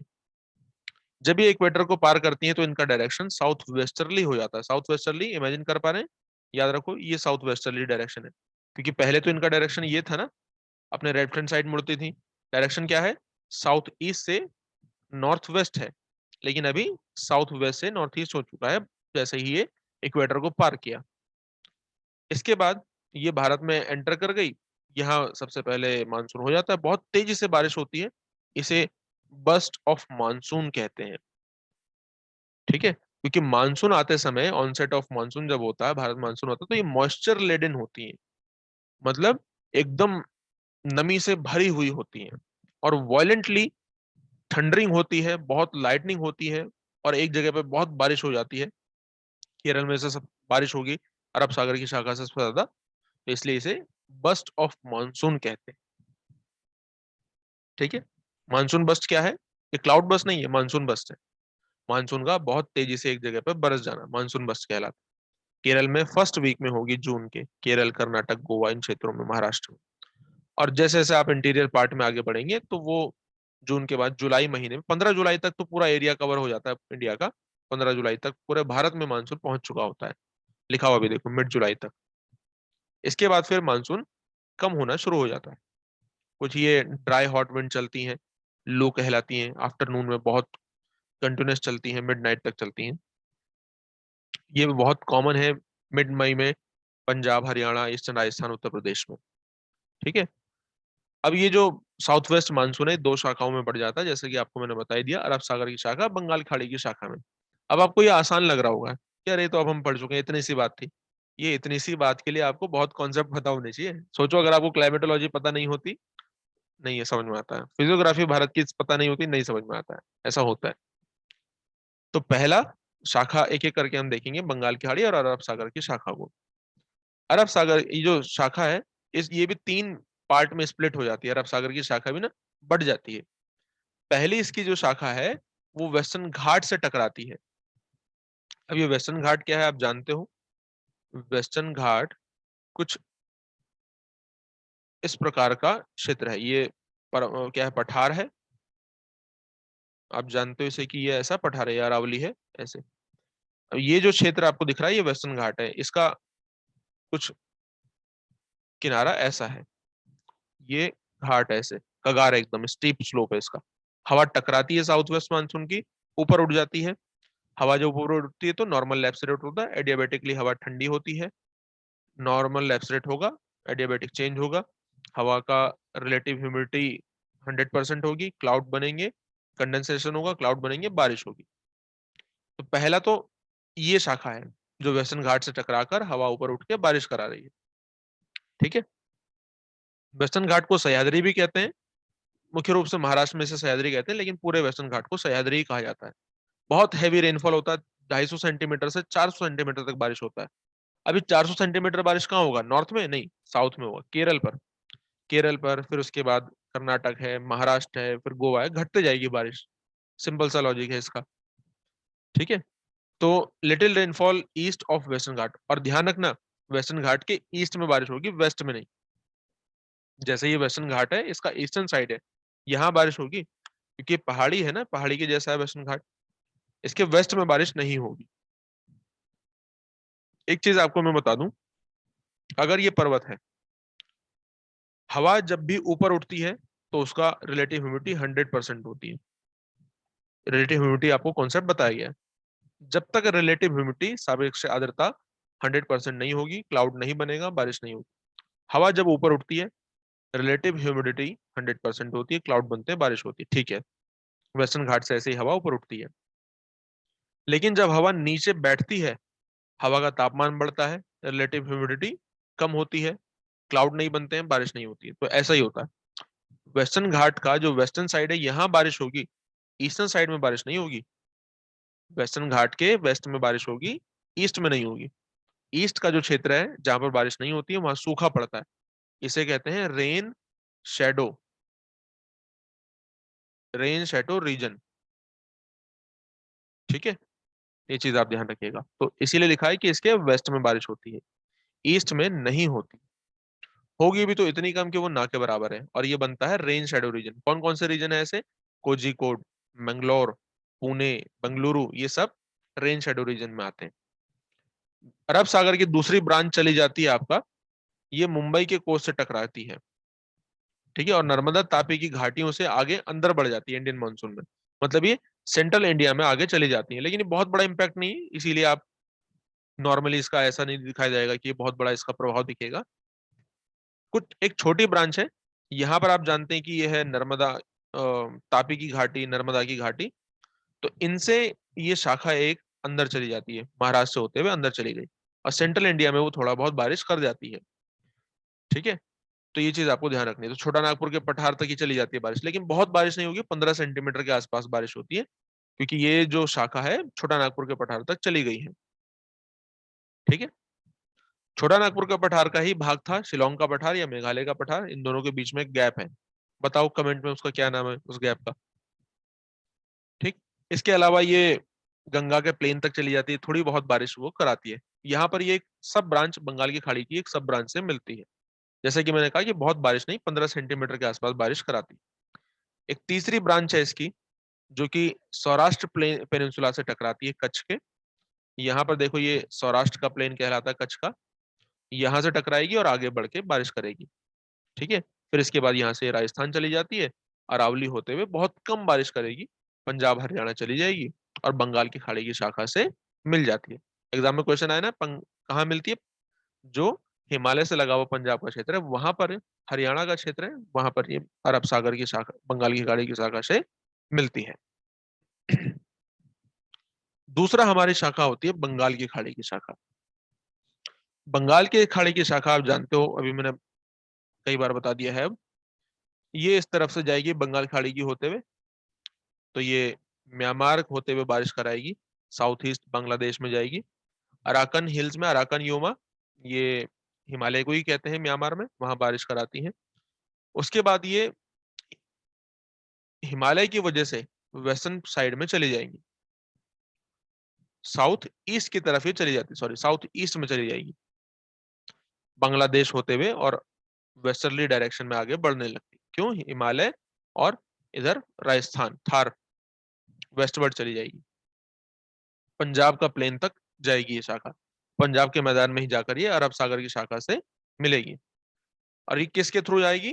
ब्रह्मपुत्र की घाटी के थ्रू होते हुए नॉर्थ ईस्टर्न साइड में रेनफॉल कराते हुए आगे बढ़ेगी, है ना। इसकी एक सब ब्रांच आप देखेंगे तो गारो खासी हिल्स में, मेघालय में बारिश कराती है, मौसम राम पूरे विश्व का, जो कि खासी हिल पर है, सबसे ज्यादा एनुअल रेनफॉल वाला क्षेत्र होता है।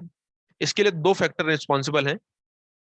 ठीक है, मतलब यहाँ पर मौसम राम में सबसे ज्यादा बारिश होती है, उसके लिए तो क्या है कि ये फनल शेप में है, गारो खासी जयंतिया मेघालय के पठार में फनल शेप में है। तो मौसम राम खासी हिल पर है, बीच में सबसे ज्यादा बारिश होती है। इससे पहले चेरापूंजी हुआ करता था, उसी के पास में एक गांव है मौसम राम, यहाँ पर सबसे ज्यादा बारिश होती है पूरे विश्व की, 1100 से 1200 सेंटीमीटर एनुअल रेनफॉल होता है। ठीक है, here is important to know that why Tamil Nadu coast remain dry during this season. Tamil Nadu coast dry रहता है गर्मियों के सीजन में, कारण क्या है? क्योंकि Tamil Nadu situated parallel to the Bay of Bengal branch, ये बंगाल की खाड़ी की ब्रांच के पैरेलल है, इस प्रकार से है। और ये रेन शेडो रीजन में आता है, अरब सागर की शाखा के बीच में आपका अनाईमुड़ी पर्वत पड़ते हैं ना, अनाईमुड़ी से टकरा के जब हवा नीचे उतरेगी, बारिश कैसे कराएगी? नहीं कराएगी, सूखा बनेगा। तो बंगाल की खाड़ी की शाखा या अरब सागर की शाखा के लिए तमिलनाडु रेन शेडो रीजन में आता है, इसलिए बारिश नहीं होती है इसकी वजह से, है ना। कैरेक्टरिस्टिक्स क्या होता है मानसूनल रेनफॉल का? साउथ वेस्ट मानसून में बारिश होती है, जो कि ज्यादातर जून और सितंबर में होती है। ये मानसूनल रेनफॉल का कैरेक्टरिस्टिक्स है। दूसरा, टोपोग्राफी की वजह से मानसूनल रेनफॉल बहुत ज्यादा प्रभावित होती है। हवाओं का मुड़ जाना, हवाओं का दो शाखाओं में बढ़ जाना, ये सब भारत की टोपोग्राफी की वजह से हो रहा है। कहीं पर रेन शेडो रीजन बनता है, कहीं पर बहुत ज्यादा हैवी रेनफॉल होता है, ये सब भारत की टोपोग्राफी की वजह से हो रहा है। ठीक है। और मानसूनल रेनफॉल की खास बात ये होती है कि जैसे जैसे आप समुद्र से दूरी बढ़ते हुए देखेंगे, जैसे केरल है, केरल के बाद राजस्थान आएगा, धीरे धीरे करके कर्नाटक, महाराष्ट्र, और ये फिर आपका गुजरात और फिर राजस्थान। तो लगातार दूरी बढ़ने के क्रम में मानसून की रेनफॉल में भी कमी आती है। जैसे कोलकाता 119 सेंटीमीटर रेनफॉल प्राप्त करता है साउथ वेस्ट मानसून पीरियड में, वहीं पटना 105 सेंटीमीटर, इलाहाबाद 66 सेंटीमीटर, दिल्ली केवल 56 सेंटीमीटर। कारण क्या है? समुद्र से दूरी, मॉइस्चर लेट में पहुंचेगा और कम पहुंचेगा। ठीक है। बीच बीच में जो 4-4 5-5 दिन के गैप होता है बीच में मानसून के, क्योंकि हवाएं आई, बारिश कराई, यही हवाएं ऊपर उठेंगी। ऊपर उठने के बाद ये ट्रेड विंड के रूप में, सॉरी, जेट स्ट्रीम के रूप में जाकर के नीचे बैठेंगी बंगाल की खाड़ी में, पुश करेंगे सरफेस की हवाओं को, तब ये आगे बढ़ेंगी। तो 4 से 5 दिन का गैप लगता है बीच में, एक बार बारिश, मानसून की हवाएं आई, बारिश कराई, 4-5 दिन के गैप के बाद फिर बारिश होगी। इसे ब्रेक ऑफ मानसून कहते हैं, इंटरवल कहते हैं। बीच में जो इंटरवल होता है, इसकी वजह से मानसून ऐसा आता है। तो ये इसका एक कैरेक्टरिस्टिक्स है। भारत में साइक्लोन की वजह से भी रेनफॉल होता है, जिसे हम आगे समझेंगे। इसके अलावा समर सीजन में रेनफॉल होता है, हैवी रेनफॉल होगा, जिसकी वजह से सॉइल इरोजन हो जाता है। ये कैरेक्टरिस्टिक्स है सब मानसून के रेनफॉल के लिए। मानसून की हवाएं और ये रेनफॉल बहुत इंपॉर्टेंट है भारत की इकोनॉमी के लिए, भारत के एग्रीकल्चर के लिए, क्योंकि भारत की 3/4 जो टोटल रेनफॉल है वो इसी सीजन में रेनफॉल प्राप्त करती है। और भारत की जनता ज्यादातर 54-55% के आसपास जो इकोनॉमी है, जो लोग हैं, वो 55-4% के आसपास इसी में लगे हुए हैं, खेती में। तो उनके लिए बहुत इंपॉर्टेंट है। भारत का मानसून काफी अनइवन है, इसका डिस्ट्रीब्यूशन एक समान नहीं है। कहीं पर तो 12 सेंटीमीटर से भी कम बारिश हो रही है, कहीं पर 1100-1200 हो जा रही है। ठीक, ऐसा भी होता है। लेकिन औसतन याद रखिएगा 225 सेंटीमीटर भारत में बारिश होती है, 222 से 225 सेंटीमीटर बारिश होती है। ठीक है। कभी कभी बहुत लेट भी हो जाता है मानसून, जैसे कभी कभी नहीं भी आता है एल नीनो वर्ष में। ठीक, जब बहुत ज्यादा बारिश हो जाती है कभी, तो इससे जो खड़ी फसलें हैं उनको भारी नुकसान होता है ना, और फसलों को काटने में बहुत, उगाने में बहुत नुकसान होता है। ऐसा भी होता है। ये भी कैरेक्टरिस्टिक्स है मॉनसूनल रेनफॉल का, ये सब आप याद रखिएगा। ठीक है। अब आगे बढ़ते हैं, तो अब भारत के मानसून को हम लौटाते हैं वापस। भारत का मानसून कब लौटता है? अब सूर्य हमेशा नॉर्थ में तो नहीं रहेगा। जून के बाद जुलाई आएगा, अगस्त, सितंबर, सितंबर में 23 सितंबर आता है, सूर्य होगा भूमध्य रेखा पर वर्टिकल। इसके बाद जाएगा अक्टूबर, नवंबर, दिसंबर, दिसंबर में 22 दिसंबर सूर्य मकर रेखा पर वर्टिकल होगा। अब हवाएं वापस जाएंगी, जैसा मैंने अभी पहले बताया था ना, तो हवा वापस जा रही है। कैसे वापस जाएगी? तो सेम उसी पैटर्न में वापस जाएंगी, लेकिन ये हवाएं अब, एक सेकंड, ये जो हवाएं हैं, ये आप जानते हैं कि ये हवा ऐसी हवाएं हैं जो कि आपका जाती हैं स्थल भाग के ऊपर से, इसलिए ये बारिश नहीं कराती। ओके। और लौट इस तरफ से अगर आप देखेंगे, तो ये हवा आ रही है ईस्टर्न घाट पे, इसलिए बारिश हो जाती है क्योंकि बंगाल की खाड़ी के ऊपर से शाखा आ रही है। तो उत्कल तट, उत्तरी सरकार तट, कोरोमंडल तट में बारिश थोड़ा बहुत हो जाती है रिट्रेटिंग मानसून से, जो कि अक्टूबर से नवंबर के बीच में का ये मानसून रहता है। रिट्रेटिंग मानसून इसे कहते हैं। बाय एंड ऑफ सितंबर साउथ वेस्ट मानसून वीक पड़ने लगता है, सितंबर तक वीक पड़ जाएगा। जुलाई के बाद अगस्त सितंबर वीक पड़ गया, वापिस जाना शुरू करता है। तो रिट्रीट होना स्टार्ट होता है वेस्टर्न राजस्थान से, एंड में वहीं पहुंचा था, वहीं से शुरू होगा। तो फर्स्ट वीक ऑफ सितंबर यहाँ से मानसून लौटना शुरू कर देता है। फिर ये राजस्थान से गुजरात पहुंचेगा उसी सीक्वेंस में, गंगा का मैदान में सेंट्रल हाईलैंड है ना, यहाँ तक पहुंचता है लास्ट में। और beginning of October low pressure बनने लगता है बंगाल की खाड़ी में, है ना। बाय अर्ली नवंबर में ये कर्नाटक, तमिलनाडु पहुंच जाता है। अभी मैंने पीछे आपको एक मैप दिखाया था जिसमें रिट्रीटिंग और ऑनसेट मानसून का दिखाया गया था। अब देखो जैसे कि ये है, ठीक है, जैसे कि अब आपको यहाँ पर दिखाई दे रहा है ये वाला जो मैप है। एक में दिखाया गया पहले वाले मैप में कि हम किस प्रकार से मानसून को लेकर के आ रहे हैं, अब दूसरे मैप में दिख रहा है कि मानसून कैसे लौट रहा है। तो 1 सितंबर में देखो यहाँ से लौट रहा है मानसून, 15 सितंबर हो गया, ये 5 सितंबर है, 15 सितंबर है ये वाली।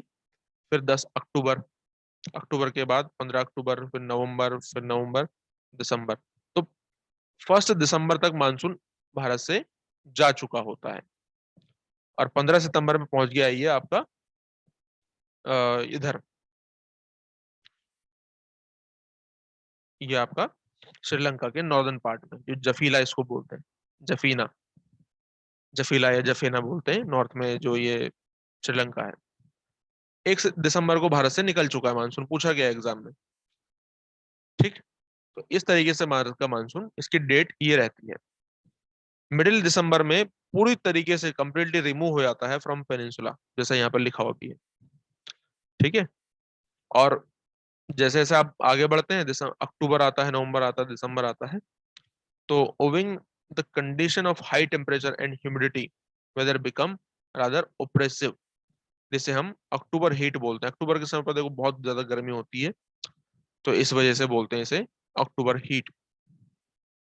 Retreating of monsoon is dry, ये सूखा रहता है नॉर्थ इंडिया में, लेकिन ये eastern part of the peninsula, eastern part of the peninsula का मतलब है ये वाला ईस्टर्न घाट का क्षेत्र। वैसे तो पूरा नॉर्थ में, वेस्ट में सूखा ही रहता है, लेकिन eastern part of the peninsula में बारिश कराता है। कोस्टल एरिया में, अंदर नहीं, कोस्टल एरिया में ही बारिश होगी, इसकी वजह से अक्टूबर नवंबर में बारिश हो जाती है। गोदावरी नदी के डेल्टा वाले क्षेत्र हैं, कृष्णा, कावेरी, इनके जो क्षेत्र हैं डेल्टा वाले, कोस्टल एरिया वाले, वहां पर बारिश हो जाती है। क्यों? क्योंकि जब ये बंगाल की खाड़ी में उतरेगी शाखा, मॉइस्चर प्राप्त करेगी, बारिश कराएगी। सबसे ज्यादा बारिश कोरोमंडल कोस्ट में, तमिलनाडु वाले कोस्ट में सबसे ज्यादा बारिश होगी। इसी कोस्ट पर ट्रॉपिकल रेनफॉल भी, ट्रॉपिकल साइक्लोन से भी बारिश होती है।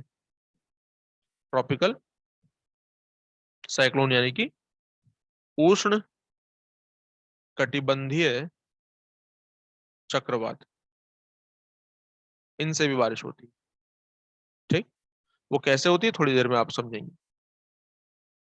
सर्दियों के समय पर ही नॉर्थ ईस्ट का मानसून जो है, अभी जो लौटता हुआ मानसून है इसे आप नॉर्थ ईस्ट मानसून बोलेंगे, और जो गर्मियों का आता हुआ मानसून है उसे साउथ वेस्ट मानसून बोलेंगे, दक्षिण पश्चिम मानसून, ये उत्तर पश्चिम मानसून, लौटता हुआ मानसून। सर्दियों के समय पर, ठंडियों के समय पर भारत में एक और तरीके से बारिश होती है, जिसे हम वेस्टर्न साइक्लोनिक डिस्टरबेंस या वेस्टर्न डिस्टरबेंस सिंपली कहते हैं, और हिंदी में इसे पश्चिमी विक्षोभ कहते हैं, पश्चिमी विक्षोभ कहते हैं। ये क्या होता है? मेडिटेरेनियन जो समुद्र है, भूमध्य सागर, यहाँ से साइक्लोनिक हवाएं ऊपर उठती हैं। ये साइक्लोनिक हवाएं भारत की तरफ मुड़ती हैं, है ना, और ये समय होता है आपका अ, लगभग नवंबर, दिसंबर, जनवरी का समय। ठीक है, ड्यूरिंग विंटर सीजन, जब नॉर्थ में विंटर होता है, तो नवंबर, दिसंबर, जनवरी के समय पर इन नॉर्दर्न स्टेट में, अब देखो कहाँ कहाँ पर ये स्टेट्स हैं। जम्मू कश्मीर लद्दाख में तो बारिश नहीं होगी, वहां तो स्नोफॉल होता है। पंजाब होगा, हरियाणा होगा, उत्तराखंड है, और कुछ भाग ये आपका वेस्टर्न उत्तर प्रदेश है। यहाँ पर इससे नवंबर, दिसंबर, जनवरी में बारिश हो जाती है। किसकी वजह से? वेस्टर्न डिस्टर्बेंस, पश्चिमी विक्षोभ की वजह से। कहाँ से ये साइक्लोनिक हवाएं उठ रही हैं? भूमध्य सागर से। एग्जाम में क्वेश्चन पूछेगा, भूमध्य सागर से हवाएं ऊपर उठ रही हैं। तो ऐसे भी रेनफॉल होती है भारत में सर्दियों में, ये गर्मियों में नहीं, सर्दियों में हो रही है। ठीक है, ये जो रेनफॉल है, विंटर मानसून का rainfall do not cause rainfall, ये ज्यादा रेनफॉल नहीं कराता है, क्योंकि ये समुद्र से, स्थल भाग से समुद्र की तरफ जा रहा है। इनमें ह्यूमिडिटी कम होती है, दूसरा ये एंटी साइक्लोनिक सर्कुलेशन होते हैं, प्रति चक्रवात होते हैं, और स्थल भाग में तो पानी नहीं होता है, इस वजह से इनमें नमी नहीं होती है।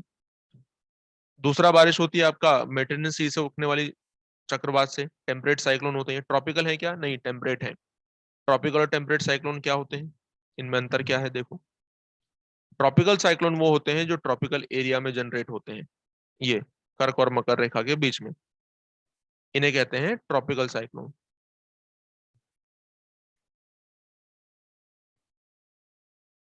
क्या कहते हैं? Tropical cyclone. अब भारत का ये जो पूर्वी घाट है, यहाँ पर ये, क्योंकि भारत तो ट्रॉपिकल एरिया में पड़ता है ऐसे, तो भारत के पूर्वी घाट में इन्हीं ट्रॉपिकल साइक्लोन से बारिश होती है। इनकी खास बात ये होती है कि ये अपने ईस्ट से वेस्ट की तरफ मूव करते हैं। अब देखो, ये ईस्ट है, ये वेस्ट है, तो भारत के कौन से कोस्ट पर ये हिट करेंगे? जाहिर सी बात है, इस कोस्ट पर हिट करेंगे, बारिश होगी, साइक्लोन आएगा, उड़ीसा में, आंध्र प्रदेश में और तमिलनाडु में बारिश करेगा। वेस्टर्न घाट में ये कम बारिश कराते हैं, ऐसा नहीं कि बिल्कुल नहीं होते, कम कराते हैं। और बहुत सारे साइक्लोन के नाम आपको लिखाए गए हैं, जो भी अलग अलग ईयर में आए हैं, स्टेट वाइज आपको लिखाए गए हैं, उन्हें आपको याद रखना है। तो ये जो साइक्लोन आएंगे गर्मियों में, और ये गर्मियों के सीजन में आएंगे, क्योंकि इनके लिए मिनिमम टेम्परेचर 27 डिग्री सेल्सियस होना चाहिए समुद्र का। तो बंगाल की खाड़ी का मिनिमम टेम्परेचर 27 डिग्री सेल्सियस रहता है, तो इसलिए बंगाल की खाड़ी में ज्यादा डेवलप होते हैं और हिट करते हैं आपके ईस्टर्न कोस्टल प्लेन्स को। अगर ये अरब सागर में डेवलप भी हो जाएं, तो ये वेस्टर्न घाट को हिट नहीं करेंगे, ये अरब प्रायद्वीप को हिट करेंगे, क्योंकि इनका डायरेक्शन ईस्ट टू वेस्ट रहता है।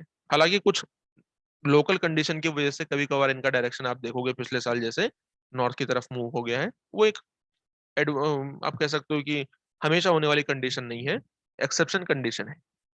ठीक है, तो ऐसा भी होता है। तो इस प्रकार से भी भारत में साइक्लोनिक रेनफॉल भी होती है। और ये आपका टेम्परेट साइक्लोन, ये तो ट्रॉपिकल साइक्लोन है, लेकिन टेम्परेट साइक्लोन नहीं ये वाले। टेम्परेट साइक्लोन वो होते हैं जो 60-65 के आसपास वाले क्षेत्र में डेवलप होते हैं, और इनका डायरेक्शन वेस्ट टू ईस्ट होता है। अब देखो, वेस्ट से ईस्ट आ रहे हैं ना, और north eastern part, north western part में इंडिया के हिट कर रहे हैं, सर्दियों में बारिश कर रहे हैं।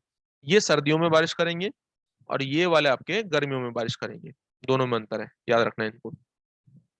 ओके, कहाँ कहाँ पर ये बारिश करते हैं मेडिटेरेनियन सी वाले? पंजाब में, हरियाणा में, दिल्ली में और वेस्टर्न उत्तर प्रदेश में, जैसा कि आपको लिखा हुआ है यहाँ पर। इन चीजों को आप याद रखना है। हाईली बेनिफिशियल होते हैं ये रबी की क्रॉप के लिए, रबी की क्रॉप जो ठंडियों में होती है, गेहूं की फसल के लिए। और ये जो लोअर हिमालय है, जम्मू कश्मीर लद्दाख है, वहां पर तो ये स्नोफॉल के फॉर्म में होते हैं। ठीक है, इन्हीं की वजह से पानी रह पाता है सर्दियों में भी, जो नदियां हैं उनमें। और समर मंथ में तो पानी रहता ही है फिर, हिमालय की जो नदियां हैं। ठीक। द precipitation डिक्रीज होता है west to east in the plain from north to south.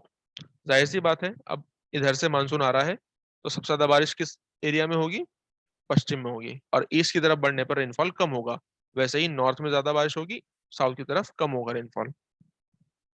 Winter का जो रेनफॉल है वो दिल्ली में 53 मिलीमीटर के आसपास रहता है। पंजाब बिहार में आप देखेंगे तो ये 25 और 18 मिलीमीटर तक हो जाता है। Central part of the India, जिसे हम सदर्न पेनिनसुला प्लेट्यू कहते हैं, नॉर्दर्न सदर्न पेनिनसुला प्लेट्यू, यहाँ पर रेनफॉल हमेशा नहीं होती, ओकेजनली होती है, हमेशा नहीं होती। अरुणाचल प्रदेश में, असम, नॉर्दर्न ईस्टर्न पार्ट जो इंडिया का है, यहाँ पर 25 मिलीमीटर बारिश हो जाती है, 50 मिलीमीटर बारिश होती है विंटर्स में। क्यों? ब्रह्मपुत्र की घाटी है, ब्रह्मपुत्र की घाटी से जब मानसून आता है, तो यहाँ पर थोड़ा सा नमी ले लेगा और बारिश हो जाएगी ब्रह्मपुत्र की घाटी से, इसीलिए ठंडियों में यहाँ पे बारिश हो रही है, अदरवाइज तो नहीं हो पाती, ब्रह्मपुत्र की घाटी नहीं होती तो। अक्टूबर नवंबर सीजन में नॉर्थ ईस्टर्न मानसून बंगाल की खाड़ी से होते हुए कुछ मॉइस्चर पिकअप कर लेता है, और तमिलनाडु के कोस्ट पर, सदर्न आंध्र आंध्र प्रदेश में, साउथ ईस्ट कर्नाटक में बहुत कम, सबसे ज्यादा तमिलनाडु में बारिश होती है, आंध्र प्रदेश में बारिश होती है, उड़ीसा में बारिश होती है। इन एरियाज को आप अगर ना भी लगाएंगे तो ठीक है, वो बहुत न के बराबर बारिश होती है। जैसे राजस्थान में गर्मियों के मानसून से होती है ना, वैसे यहाँ पर न के बराबर बारिश होती है, कर्नाटक, साउथ ईस्ट केरला में इनमें ज्यादा बारिश होती है। ठीक है, ओके। तो ये भारत के मानसून का मैकेनिज्म है जो आपने अभी तक समझा। अब हम भारत के जो ट्रेडिशनल सीजन्स हैं उनको देखेंगे। ठीक है, भारत में जो वेद हैं, वेदों में 6 सीजन बताए गए हैं। जैसे अंग्रेजी का कैलेंडर होता है वो 12 महीने होते हैं, तो अंग्रेजी के 2 महीनों का हमारा 1 महीना होता है। 6 सीजन बताए गए हैं, जिसका नाम है वसंत, ग्रीष्म, वर्षा, शरद, हेमंत और शिशिर। ये हमारे क्या है, सीजन है। इंडियन कैलेंडर के अनुसार चैत्र, वैशाख, ज्येष्ठ, आषाढ़, श्रावण, भाद्र या भाद्रपद, अश्विन, कार्तिक, मंगशीर, पौष, माघ और फागुन। चैत्र वैशाख मतलब मार्च अप्रैल, हमारा यहाँ से शुरू होता है चैत्र वैशाख मतलब। तो ज्येष्ठ आषाढ़ माने मई जून, श्रावण भाद्रपद जुलाई अगस्त, अश्विन कार्तिक सितंबर अक्टूबर, मंगशीर पुष नवंबर दिसंबर, और माघ फागुन यानी कि जनवरी फरवरी। ओके, आप इसको एज इट इज याद रखना, हो सकता है कभी मैच द फॉलोइंग में पूछ ले तो आप कंफ्यूज ना हो, इसलिए मैंने लिखा हुआ है। ये भारत के ट्रेडिशनल सीजन है। ठीक है, अब भारत में देखो रेनफॉल कैसा रहता है, कहाँ कितना रेनफॉल होता है, ये आपको दिखाया गया है इस मैप। ओके, इसको जरा ध्यान से देखो। इसमें दिखा रहा है जून से सितंबर, ये भारत में रेनफॉल का सीजन है। सबसे ज्यादा बारिश कहाँ कहाँ होती है, देखो यही तो वो क्षेत्र है जहां पर केरल में हिट करेगा मानसून। 400 सेंटीमीटर से भी ज्यादा बारिश होती है। मेघालय का दक्षिणी क्षेत्र है, मेघालय के पठार का 400 सेंटीमीटर से ज्यादा बारिश, बताया था ना, यहाँ पर हिट करेगा। अब क्या इसको याद रखना पड़ेगा? नहीं, अपने आप याद रह जाएगा, कॉन्सेप्ट समझ लिया। इसके थोड़ा सा आप आगे बढ़ेंगे और इधर भी, तो ये 200 से 400 सेंटीमीटर बारिश रहती है, कम नहीं है, 200 से 400 सेंटीमीटर बारिश है। लेकिन पश्चिमी घाट के पश्चिम में देखो बारिश कम है, दिख रहा है ये 40 से 60 सेंटीमीटर, क्योंकि वो रेन शेडो रीजन है। थोड़ा नॉर्थ में और बढ़े, महाराष्ट्र में रेनफॉल कम हो गया, क्योंकि मॉइस्चर तो यहाँ ज्यादा खर्च हो चुकी है, यहाँ पर 100-200 सेंटीमीटर बारिश होगी। गुजरात में आप देखिए 40 से 60 सेंटीमीटर बारिश है, और पूरा ईस्टर्न राजस्थान में इतना ही बारिश होती है।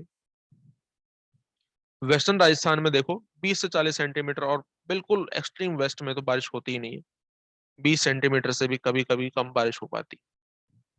ऐसे ही यहाँ पर भी बहुत कम रेनफॉल है, जो भी रेनफॉल है वो स्नोफॉल के रूप में होता है लद्दाख में। उसी प्रकार से आप यहाँ जाएंगे, सबसे ज्यादा बारिश यहीं पर हो जाती है, 400 सेंटीमीटर, 400 से भी ज्यादा। ब्रह्मपुत्र की घाटी में देखिए 200 से 400 सेंटीमीटर बारिश, और यहाँ आप अरुणाचल प्रदेश में देखेंगे 200 से 400 सेंटीमीटर बारिश। और जैसे जैसे आप पश्चिम की तरफ बढ़ रहे हैं रेनफॉल कम होगा। वही हाल आपका यहाँ भी है, ये पठारी क्षेत्र है, बारिश नहीं होती है, और रेन शेडो रीजन ये बनता है। ऐसे यहाँ पर रेनफॉल होता है इंडिया में। अब देखो जहां जहां पर आपको रेनफॉल का मैप याद रह गया, यहाँ पर रेनफॉल बहुत ज्यादा है, सदाबहार वन मिलेंगे, एवरग्रीन रेन फॉरेस्ट। जहां जहां पर रेनफॉल एक सीजन में रेनफॉल होगा, ज्यादातर भारत में एक सीजन में रेनफॉल रहता है, एक सीजन में नहीं होता है, तो वहां वहां पर डिसोडियस फॉरेस्ट मिलेंगे, यानी कि पतझड़ वन मिलेंगे। जहां जहां पर बारिश एकदम नहीं होती है वहां पर कटीली झाड़ियां मिलेंगी, श्रब्स मिलेंगे। जहां जहां पर दलदली भूमि है मैनग्रोव्स वन मिलेंगे। क्या ये याद रखने वाली बात है? ये तो कॉन्सेप्चुअल बात है, ऐसे ही याद रह जाएगी। यहाँ पर अगर बारिश नहीं होती है तो ये भी तो वही क्षेत्र है, तो जैसा वेजिटेशन यहाँ मिलेगा वो यहाँ भी वेजिटेशन मिलेगा। मानसून आपको वेजिटेशन समझने में, मिट्टी को समझने में हेल्प करेगा। ठीक है, यहाँ पर आपको दिखाया जा रहा है कि मोर देन 60% रेनफॉल यहाँ पर होता है, एनुअल रेनफॉल। किस प्रकार का है आप देखिए, less than 15%, 50 to 30%। India variability end of annual rainfall. Variability का क्या मतलब है, पहले इस बात को समझते हैं, फिर इस मैप को समझेंगे। ये भी मैप आपका एनुअल रेनफॉल को दिखा रहा है, जो अभी पीछे आपको समझा दिया मैंने। वेरिएबिलिटी का मतलब क्या होता है? परिवर्तनशीलता। रेनफॉल भारत का एक जैसा नहीं है हमेशा के लिए, परिवर्तनशील है, पूरे साल भर एक जैसा नहीं रहता है। ये जो परिवर्तनशीलता है रेनफॉल की, इसे हम एक फॉर्मूले से कैलकुलेट करते हैं, जिसे सीबी लिखा हुआ है। सीबी का मतलब कोफिशिएंट ऑफ वेरिएशन। आपको मैंने बताया था वेरिएशन जब कैलकुलेट करते हैं तो वो रेनफॉल को किसी एरिया के कैलकुलेट करने में मदद करता है। कैसे? स्टैंडर्ड डेविएशन को डिवाइड कीजिए मीन से और गुणा कीजिए 100 से, बताया ना formula. Standard deviation divided by mean into 100, याद करो, क्या निकल के आ जाएगा? उस एरिया की वेरिएबिलिटी, परिवर्तनशीलता रेनफॉल की। ठीक है, the actual rainfall in some place deviate from 25 से लेकर 50% के बीच में वेरिएबल होता है किसी एरिया की rainfall. The value of coefficient variation show variability of rainfall in India. अगर किसी क्षेत्र में 25% से कम वेरिएबिलिटी है तो वो क्षेत्र है जैसे कि वेस्टर्न कोस्ट है, वेस्टर्न घाट है, नॉर्थ वेस्टर्न पेनिनसुला है, ईस्टर्न प्लेन ऑफ गंगा है, नॉर्थ वेस्टर्न एरिया है, उत्तराखंड, हिमाचल प्रदेश, ऐसे ऐसे क्षेत्र हैं जहां पर एनुअल रेनफॉल 100% के आसपास होता ही होता है। ठीक है। जहां पर 50% वेरिएबिलिटी है वो वेस्टर्न राजस्थान है, north western part of Jammu Kashmir है ना, interior part of Deccan plateau है। यहाँ पर लेस देन 50% रेनफॉल होता है। और कुछ ऐसे एरियाज हैं जहां पर वेरिएबिलिटी 25 से 50% के बीच में है, और यहाँ पर एनुअल रेनफॉल 50 से 100% के बीच में होता ही होता है। ठीक है। अब जैसे आपको देखो लिखा हुआ है कि 25 से 50% के बीच में 100 सेंटीमीटर बारिश होती ही होती है। तो इसका मतलब ये कहा जा रहा है कि ऐसे क्षेत्र जहां पर देखो, ये वो क्षेत्र हैं जहां पर एनुअल रेनफॉल, ये वो एरियाज हैं जहां पर एनुअल रेनफॉल 15 से 30% तो होती ही होती है। और जहां वेरिएबिलिटी बहुत ज्यादा है वो ये एरियाज हैं जहां परिवर्तनशीलता बहुत ज्यादा है, जहां पर रेनफॉल बिल्कुल ही कम होता है। समझ रहे? ठीक है, ये चीज याद रखना।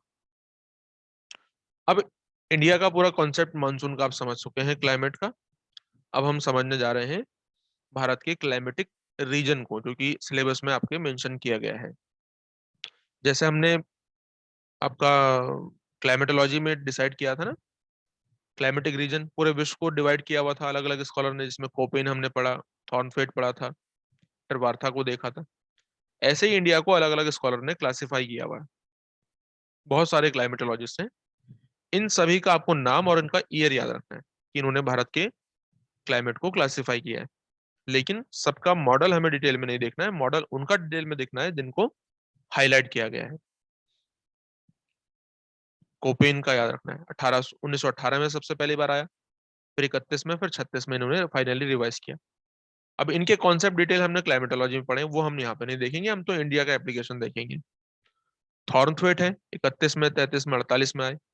एलडी स्टैम्प और केंट्री है 53 में, जीडी त्रिवार्था 54 में, और आर एल सिंह 71 में। बाकी सबका नाम आपको याद रखना है, ईयर भी याद रखना है कि इन्होंने भारत के लिए एक क्लाइमेटिक रीजन या क्लाइमेटिक क्लासिफिकेशन किया है स्पेसिफिक रूप से भारत के लिए, है ना। हम एक एक करके सबको देखें जो इंपॉर्टेंट है, उससे पहले एक चीज देख लें कि भारत की जो सिस्टमेटिक स्टडी है क्लाइमेटिक डिवीजन की, वो सबसे पहली बार H.E. ब्लैंकफोर्ड के द्वारा की गई थी, जो कि डायरेक्टर रहे हैं, फर्स्ट डायरेक्टर रहे हैं इंडियन मेट्रोलॉजिकल डिपार्टमेंट के, आईएमडी के, 1889 में। ठीक है। जिन्होंने कहा कि इन्होंने डिस्कवर किया ऑल टाइप ऑफ क्लाइमेट्स वो मिलती हैं इंडिया की, इंडिया में हर एक टाइप की क्लाइमेट मिलती है जो कि पूरे विश्व में पाई जाती है। इंडिया में हर चीज टाइप की क्लाइमेट मिलती है पूरे इंडियन सबकॉन्टिनेंट में, ना कि इंडिया में बल्कि इंडियन सबकॉन्टिनेंट। इस क्लासिफिकेशन को करने के लिए उन्होंने टेम्परेचर और रेनफॉल का सहारा लिया। ठीक है। अब सबसे पहला क्लासिफिकेशन आपके सामने आता है कोपेन का। देखो ये जो नाम है आप ऑलरेडी इनको पढ़ चुके हैं, आपने ऑलरेडी इनको पढ़ लिया है। ठीक है। हमें यहाँ पर इनका एप्लीकेशन देखना है, इनकी खास बात क्या है, कहां पर ये मिलता है। देखो एग्जाम में कैसे क्वेश्चन पूछेगा, आपसे नाम लिख दिया, BSHW लिख दिया यहाँ पर, BSHW, AW, या फिर AS ऐसे करके लिख दिया, और चौथा ऑप्शन दे दिया आपको E। और इस तरफ उनका डिटेल नाम दिख दिया, ये तो एब्रीविएशन है केवल। E माने पोलर होता है, AW मीन्स आपका सवाना टाइप की क्लाइमेट होती है, AS माने आपका ये समर सीजन की मॉनसून क्लाइमेट होती है। ठीक है। और फिर ई माने पोलर टाइप की क्लाइमेट होती है, ऐसे मैच करने को दे सकता है। दूसरा, एएस टाइप की क्लाइमेट कहाँ मिलेगी भारत में, कोरोमंडल कोस्ट में। इसकी वजह से क्या होता है, मानसून ड्राई रहता है, और समर सीजन में यहाँ पर ड्राई रहेगा, विंटर्स में बारिश होती है। ये आपका स्टेपी टाइप की क्लाइमेट है, आप याद करो अभी बताया था कि यहाँ पर राजस्थान में जैसा क्लाइमेट है वैसा ही यहाँ पर मिलता है, क्योंकि ये वेस्टर्न घाट का क्या है, वेस्टर्न घाट का इस रेन शेडो रीजन है। तो स्टेपी टाइप की क्लाइमेट मिलती है, जैसे कि ईस्टर्न राजस्थान में मिलती है क्लाइमेट स्टेपी टाइप की, ऐसे करके। तो एग्जाम में ऐसा पूछ लेगा। एक एक करके देखते हैं। देखो ये केरल कर्नाटक का क्षेत्र है। AMW टाइप की क्लाइमेट मिलेगी। Monsoon with monsoon type with short dry season यहाँ पर होता है। ड्राई सीजन बहुत नहीं रहेगा, शॉर्ट ड्राई सीजन रहेगा। ठीक है, और गर्मियों में बारिश होगी और सर्दियों में सूखा रहेगा। कोरोमंडल कोस्ट पर देखिए, ये तो मालाबार है, ये कोरोमंडल कोस्ट है। AS टाइप की क्लाइमेट मिलेगी, यानी कि monsoon with dry season in summer. Summer में बारिश नहीं होगी, आप पढ़ चुके हैं। क्या ये याद रखने वाली बात है? आराम से याद रहेगा, पता है, अनाई मुड़ी की वजह से। ठीक है, आप ये विदर्भ वाले क्षेत्र में चले जाएंगे, महाराष्ट्र में, जो कि कर्नाटक का ये वेस्टर्न घाट का रेन शेडो रीजन है, ऐसे, है ना। तो ये स्टेपी टाइप की क्लाइमेट को एक्सपीरियंस करता है। BSHW, माने स्टेपी टाइप की क्लाइमेट, थोड़ी बहुत रेनफॉल हो जाती है। और इसके बाद आपका जो ज्यादातर एरिया यहाँ देखेंगे, इस एरिया को कहते हैं AW टाइप की क्लाइमेट, यानी सवाना क्लाइमेट। गर्मियों में बारिश होती है जिसमें सदर्न मध्य प्रदेश आता है, तमिलनाडु आता है, सॉरी तमिलनाडु नहीं, ये तमिलनाडु भी है। इधर आपका तेलंगाना है, आंध्र प्रदेश है, उड़ीसा है, झारखंड है, गुजरात है, महाराष्ट्र है, और मध्य प्रदेश है। Savanna climate. Monsoon with monsoon type with dry winter, winter dry रहते हैं। CWG, ये पूरा सीजन है, पूरा एरिया है, जिसमें उत्तर प्रदेश है, बिहार है, झारखंड है, उड़ीसा, ये आपका पश्चिम बंगाल है ना। और इसमें पंजाब, हरियाणा, राजस्थान का क्षेत्र आता है, पश्चिम पूर्वी। ठीक है, पूर्वी राजस्थान में और आपका स्टेपी टाइप की क्लाइमेट मिलेगी, कुछ बारिश हो जाती है थोड़ी बहुत। लेकिन वेस्टर्न राजस्थान में बिल्कुल नहीं होगी, एकदम ड्राई रहेगा, हॉट डेजर्ट क्लाइमेट बनेगी, है ना। और लद्दाख और जो कश्मीर में तो एकदम पोलर टाइप क्लाइमेट है, पोलर एकदम, क्योंकि बर्फबारी होती है हमेशा। उत्तराखंड भी इसमें आता है, मुख्य रूप से जो नॉर्दर्न उत्तराखंड है। ठीक है, और ये आपका अरुणाचल प्रदेश का क्षेत्र है, जिसे हम कहते हैं DFC, यानी कि cold humid winter with short summer. जो विंटर्स हैं वो कोल्ड और ह्यूमिड रहते हैं, बारिश होती है सर्दियों में, बताया था ना। ब्रह्मपुत्र की घाटी से लौटता हुआ मानसून बारिश करेगा। कोल्ड भी है, ह्यूमिड विंटर है, समर शॉर्ट है। मानसून सब याद हो गया आराम से, इसमें कोई समस्या है ही नहीं। बाकी ये पूरा रीजन आपका मानसून वाला रीजन है। ठीक है, तो ये कोपेन है। कोपेन को याद रखने के लिए मैंने ऐसे भी यहाँ पर लिख दिया है, आप इसको ऐसे भी याद कर सकते हैं। इसका ये क्लाइमेट का कोड, टाइप, इसका फीचर, टेम्परेचर, रेनफॉल कब होगा, कौन कौन से रीजन है, जो कि मैं आपको ऑलरेडी बता चुका हूँ। ठीक है, बस BSHW ये याद कर लेंगे आप।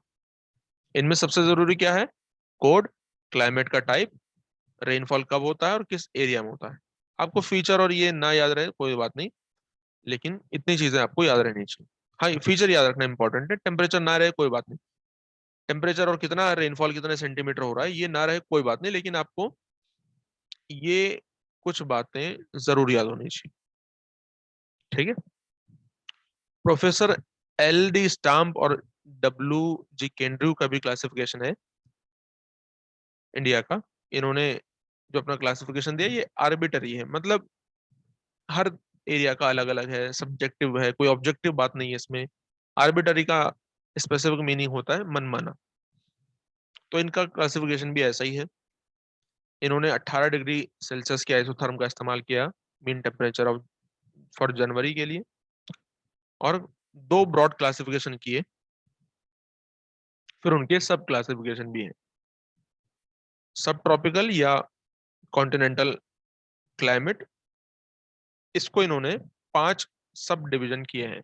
Himalaya region, north western region, arid lowland region जिसको ड्राई प्लेन कहते हैं, और the region of moderate rainfall, transition zone. Tropical India को फिर इन्होंने डिवाइड किया है 6 रीजन में, तो 5 ऊपर और 6 नीचे, 11 हो गए।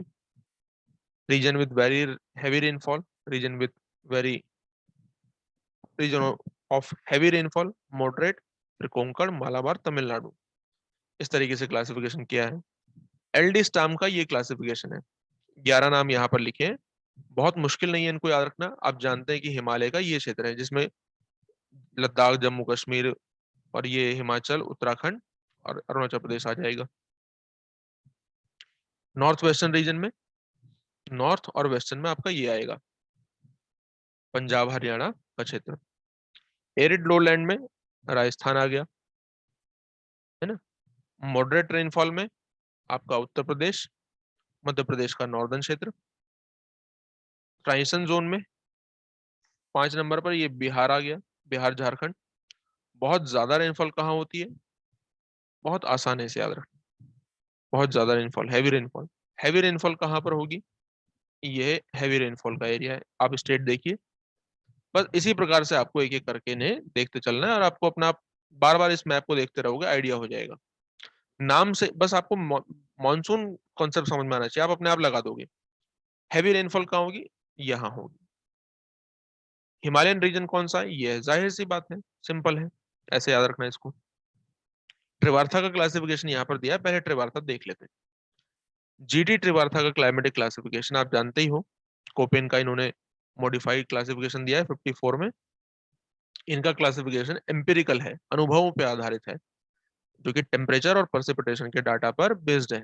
इसका डिटेल डिस्क्रिप्शन हमने क्लाइमेटोलॉजी में पढ़ा है।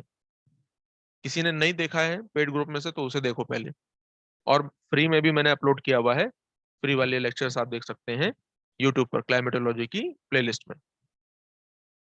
ठीक है। इन्होंने इंडिया को 7 मेसो क्लाइमेटिक डिवीजन में डिवाइड किया है। ट्रॉपिकल रेनी क्लाइमेट एएम, ट्रॉप, अब ये एग्जाम के लिए बहुत इंपॉर्टेंट है कि इन्होंने किसको किस नाम से पुकारा है। एएम माने ट्रॉपिकल रेनी क्लाइमेट इंडिया के लिए। एएम एडब्ल्यू का मतलब ट्रॉपिकल सवाना क्लाइमेट। बीएसडब्ल्यू मतलब ट्रॉपिकल स्टेपी क्लाइमेट।